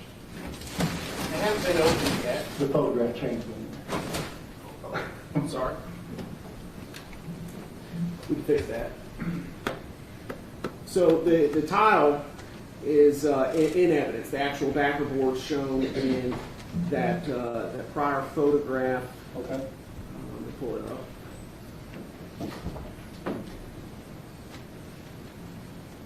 I don't even know where it went. There it is. They're in evidence. Is, Do you see a distance marker on that now? yes, is this the back side of the backer board or is this the top of the backer board? Well, this is the top of the backer board, sir. Okay, that's what I was thinking, I just wanted to clarify. And You can I see can- the stains in the grout area. Consistent with blood soaking through the grout and spreading out under the actual tiles. Correct. You also have some up here, Right. but you can't tell if it's grout or not. It's- Thank you, sir. Now, I'd like to ask you a little bit about your observations on the photograph that you created in Collective Exhibit 226. Do you mind? Okay, the base over. So, sir, you observed when you went into Mr. Chen's apartment, the bedroom. Is that correct? Correct. And when you were there, the bed was up against what crime scene calls the north wall. I'll show it to you right here. Okay? Up against that wall that we see here. Yes, when I visited, yes. Okay, it was up against that same wall, Correct. next to the I don't bathroom. know if it's exact position, but yes, that's the head to top. The top to the bottom. And you also had an opportunity on not one but two occasions to look inside this bedroom. Yes. During your time that you spent inside this bedroom, both on the 9th and again a couple of days, 5 days later, on the 14th, other than what we saw down there next to the molding for the door frame, did you observe any directional blood spatter, or I'm sorry, impact stain with direction? Just the one we talked about earlier here. Nowhere else? There's something here, but Oh, we'll get to that. I'll get to that. I don't see impact in this area. Sure. No, not on any surfaces, wall, Not from this photograph, no, and I didn't observe it. ceiling, cabinets. I looked at the ceiling, but as high as I could get up was my height. I didn't have anything stand up higher. Sure. But nothing stood out to you, Nothing stood out, and nothing stood out in the photographs. even though you were able to observe with your naked eye in other rooms, impact stain with direction on walls. The bathroom. The bathroom. Yes. Only room that has that. That I was located. Sure. Thank you, sir. When you went to Mr. Chen's apartment and into the bedroom initially on the 9th, you didn't initially see the blood stains on the carpet, did you? I saw what looked like could be blood, and there's saturation stains, which these here. Now, I thought But that you... it's possible blood, Possible. but it's a discolorization. Sure. Now, did I see that? I saw some, but I didn't notice what was going on until I enhanced the photograph. Sure. So with the naked eye, you could see something, Something. but it's only when you started, I guess, enhancing, manipulating the photograph with those tools that you have, that you said, hey, there's something going on under that bed. Yeah, you can see the discolorization, but is it clearly an indication of blood? No. And what was going on under that bed in 127-2 is the very large reddish-brown stain that we have right here. They're called saturation stains. Saturation stains that tailed off towards the doorway. You see that saturation stain right there? Yes. Okay. And going back to the preceding photograph that I showed you, it heads towards right there. Towards where? This picture can give indication here, but you also had blood over here. Sure. Yeah, so there's blood in a second location, and I can That's show where you. the cutout part was. Right, and that would be where evidence marker 9 is? Correct, right there. Okay. So that blood, what did you describe it as, sir? Saturation. Saturation. There's blood saturation from a large body of blood saturation out towards the door, which then would lead us to a large area with possible blood in a room with impact stain with direction. Yes. An impact stain with direction, as counsel for the defendant pointed out just a little bit ago, that can be caused by someone taking off their shirt, Correct. swinging their arm, Correct. or stabbing.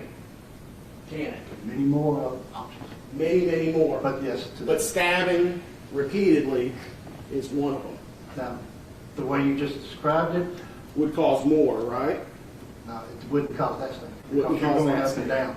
Sure. But But it back and forth? it depends. Mhm. Again, you have to have additional information to determine it is a cast iron.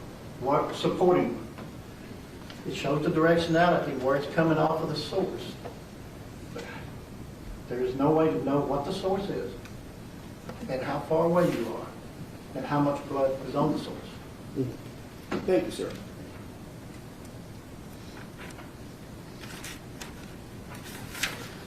If I could have the document projected. Your Honor. All right, sir. So I'm showing you 226, and this is the final page of the collective exhibit, which is your photograph 1, right? It's the It's a crime scene picture. Crime scene. But in my order, yes, it's number 1. Correct, and I'm going by your order now. It's the most zoomed out picture. That's the actual picture. Without enhancement. Correct. As is, no enhancement. Correct. Sir, if I could get you to please point out in this photograph where those red marks are that you identified In this area. in that area. Yes. And I'm going to go to the closest, most enhanced one that you have, which I believe would be your third photo, is what you'd call it. Correct. I did a zoom and then got even closer to a second zoom. But for record purposes, it's the second page of the collective exhibit. Third.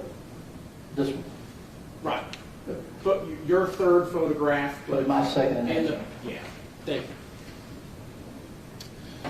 And this is what you describe as possible blood transfer from fingers It to... appears, to me, that is giving me a strong indication that this is linear marks in possible blood that is consistent, and in my opinion, fingers. linear marks consistent with fingers. Yes. Sir, what shape do fingers have generally? And a lot of times it depends on your body weight. Sure. Some people have thin, some have long. But again, it's like if this is blood and it has any kind of movement in the fingers, it can be wider, it could be longer. Sure.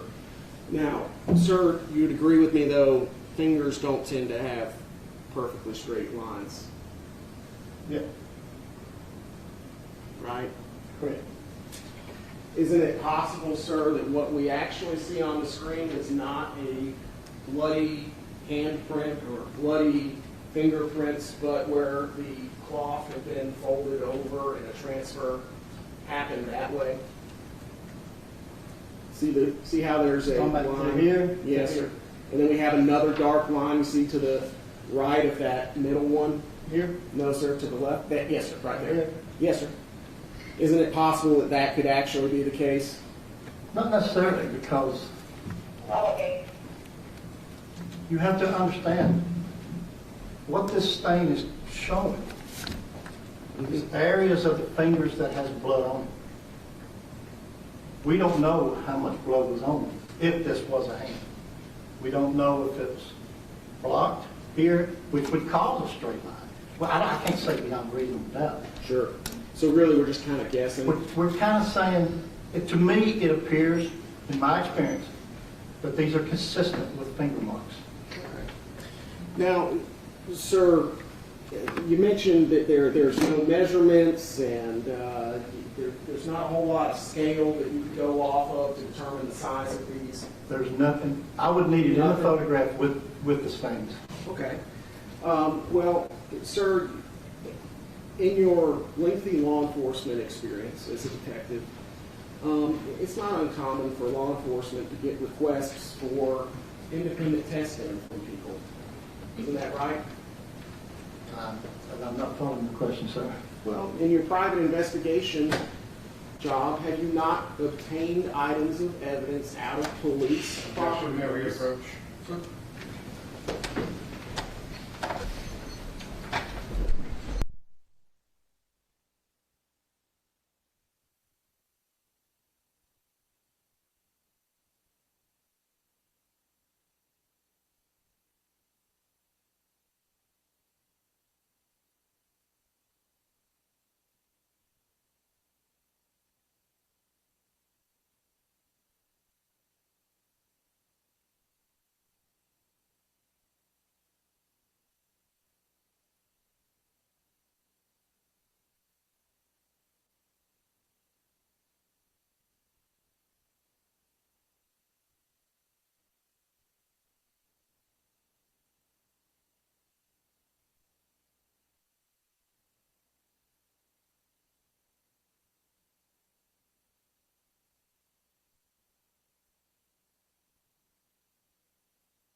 So if someone, you testified earlier that you didn't observe any drag marks, bloody drag marks through. I did not personally see.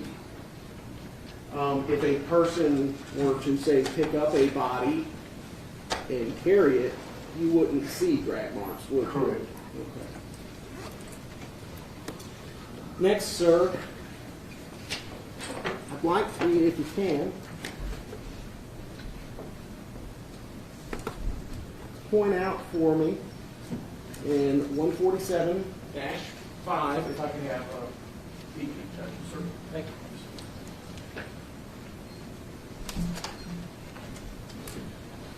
Could you please point out in this photograph, crime scene photograph, where those... I'm sorry, just for the purpose of record, can you identify the exhibits? I said 147-5. I'm sorry. Okay. My fault. Could you please point it out What's that? where the fingerprints are? I can't observe it. I don't see it in that picture. I mean, it's possibly there, it's just with that enhancement, I'm not able to see it. Without the enhancement? Correct. Plus, I'm a distance away. Sure. It's going to be in this area, but In that area? yes, Are you sure? it's right in that area. It's what it appears to be from the picture. As you can see, this here is applied like it's supposed to be, and that picture is Right. pulled down. It's changed. Right. It is changed. Yes. The top of it has been pulled up. Sure. So we can't see it on the crime scene photograph where it is as found, right? I cannot say, I mean, if I enhance this, I might be able to, but you're looking at it at a different angle. It might not stand out as much. Why would you not use the photographs of as found to try to confirm that this is... Objection. What, you mean, same objection as before? Yes. I think this goes to his analysis where he was changing the settings on his camera. So I think that's within the realm of what he's already done. So that's your objection over. Why would you not analyze this photo and I did all photos. I just, every single one of them? if I would have seen it, I would have probably done the same. Thank you, sir. Another thing I noticed, sir, could you please describe what's to the right of the evidence marker 11 in that picture? This here, Yes, sir. pillow with a dark case on it. Okay. And you would agree, sir, in the body cam video, that pillow is covering up where item 11 would be? This pillow was over here. Yes, sir. So when you put on your presentation that knife is added, you can't say that it wasn't already there. It's added in the picture though. Added in the picture, but it very well could have been there already. Could, yes, sir. Thank you, sir.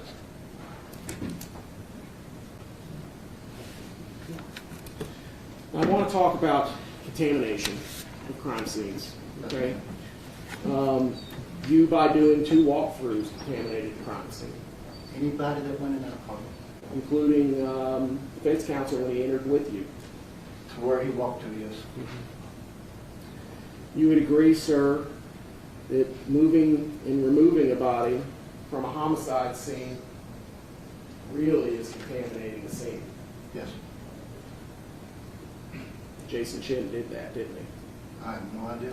I assume because Mr. Pace was found at a different location. But what actually, I can't say. Cleaning up blood, like you described the motion like this, Yes. spreading it out, that really, really contaminates the scene, doesn't it? It contaminates, but mostly it destroys what we're looking at. Jason Chen did that, didn't he? I have no idea who did it. All I know is what I saw.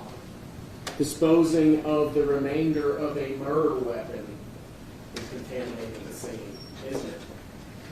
It would be, yes. Remaining in a crime scene with copious quantities of blood for days contaminates the scene, doesn't it? Yes. Wheeling a suitcase through a bloody crime scene contaminates it. Yes.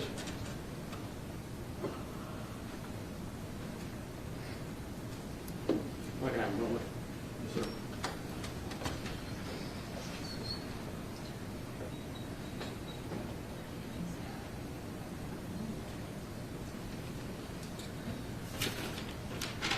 Sir, you'd agree that dried blood is much more difficult to transfer than wet blood. Correct. I mentioned that earlier. That And that's why, it's possible, but not.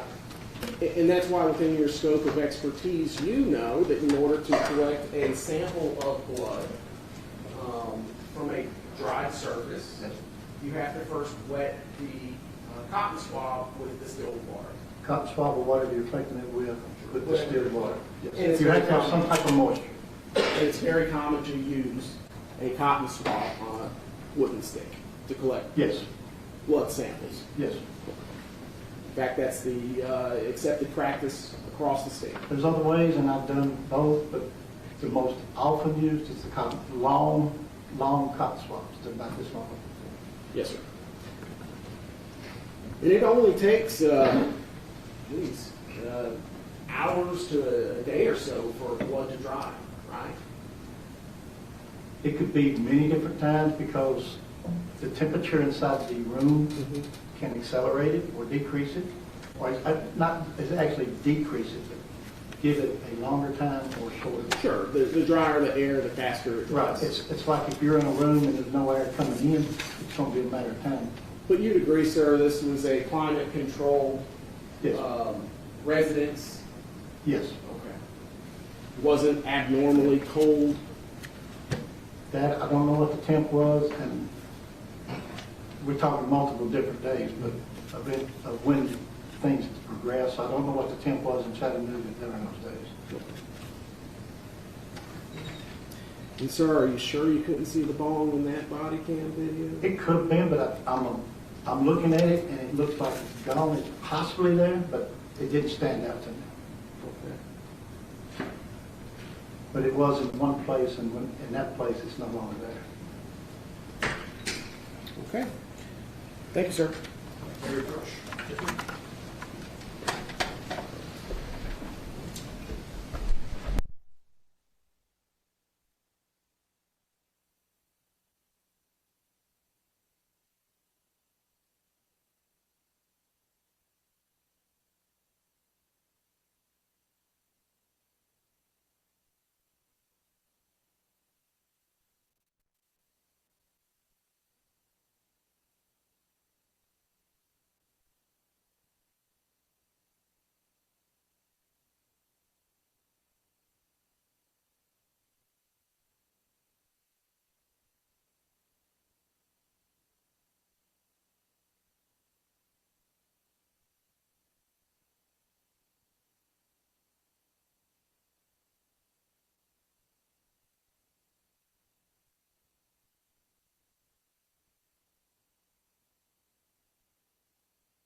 to redirect.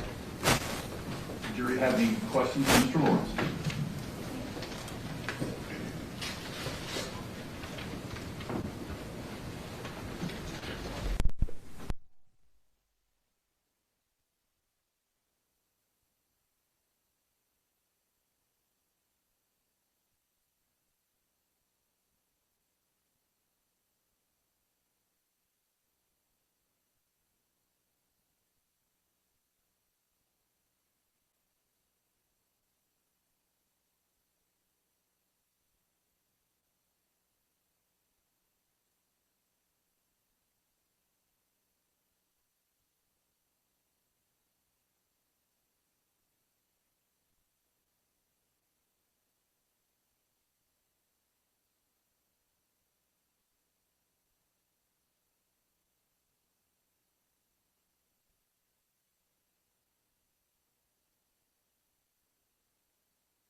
persons. So I'm going to ask them, but if you could face the jury when answering, please. If the murder occurred on November the 23rd, and it was 4 to 5 days later when police entered, wouldn't blood be dry by then? I would expect it to be. But I wasn't there, I can't tell, but I would expect it to be over that period of time. Can you confirm if you saw or documented any open wine bottles in the apartment?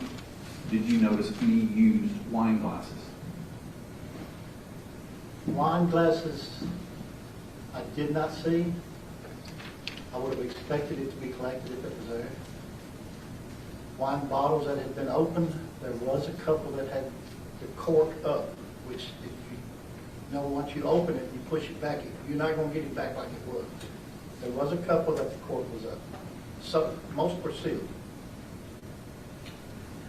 This question deals with the comparison photos of the body cam footage versus crime scene photos. They will not come back as an exhibit. However, since you obviously have a question about that, the parties may show them during redirect or recross to this witness if they wish.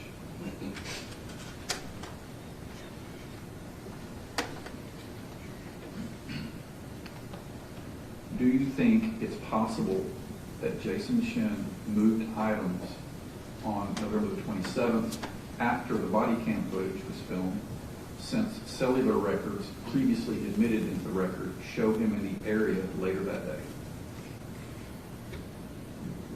There is nothing that gives me any information who did. There's nothing to lock in who it was. All it is, it was different. Well, I think the juror's question was, do you think it's possible? It's possible, but everything's possible until you can confirm or refute. That's the way I usually go to the possible. Either say yes, it did or could, or no, it couldn't or didn't. There was a question asking about the photos in the subfloor, asking if the witness could determine what position the victim's body was in. That's been determined to be beyond this witness's area of expertise. What are the discolorations around the impact stains on the bathroom wall? If you're talking about what looks like ran down the wall, that is residue from the Blue Star. If you spray with Blue Star, the liquid will run down the wall and dry in that position. It's kind of a darker color, discolorization. Any redirect questions or questions? Just briefly. One of the questions was, after a few days, you would expect the blood to dry, right? Correct. What if it was sprayed with cleaning materials? Anything that could get it back wet, yes. It's now wet again and can easily be put. Dry blood, you can transfer. It's very hard. But you can get, if you walk across a floor with dry blood, you can still pick up particles that Blue Star will react to. What about if you sprayed it with alcohol?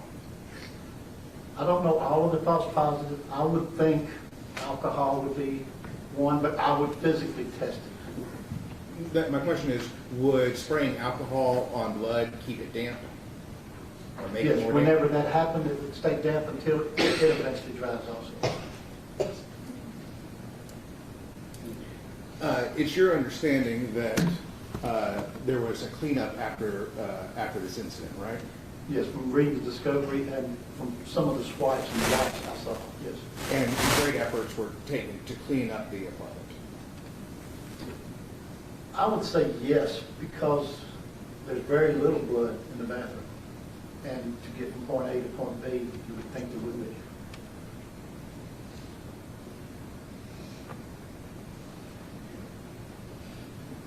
Thank you. Recross. Later on. Thank you, Mr. Long. You have the time.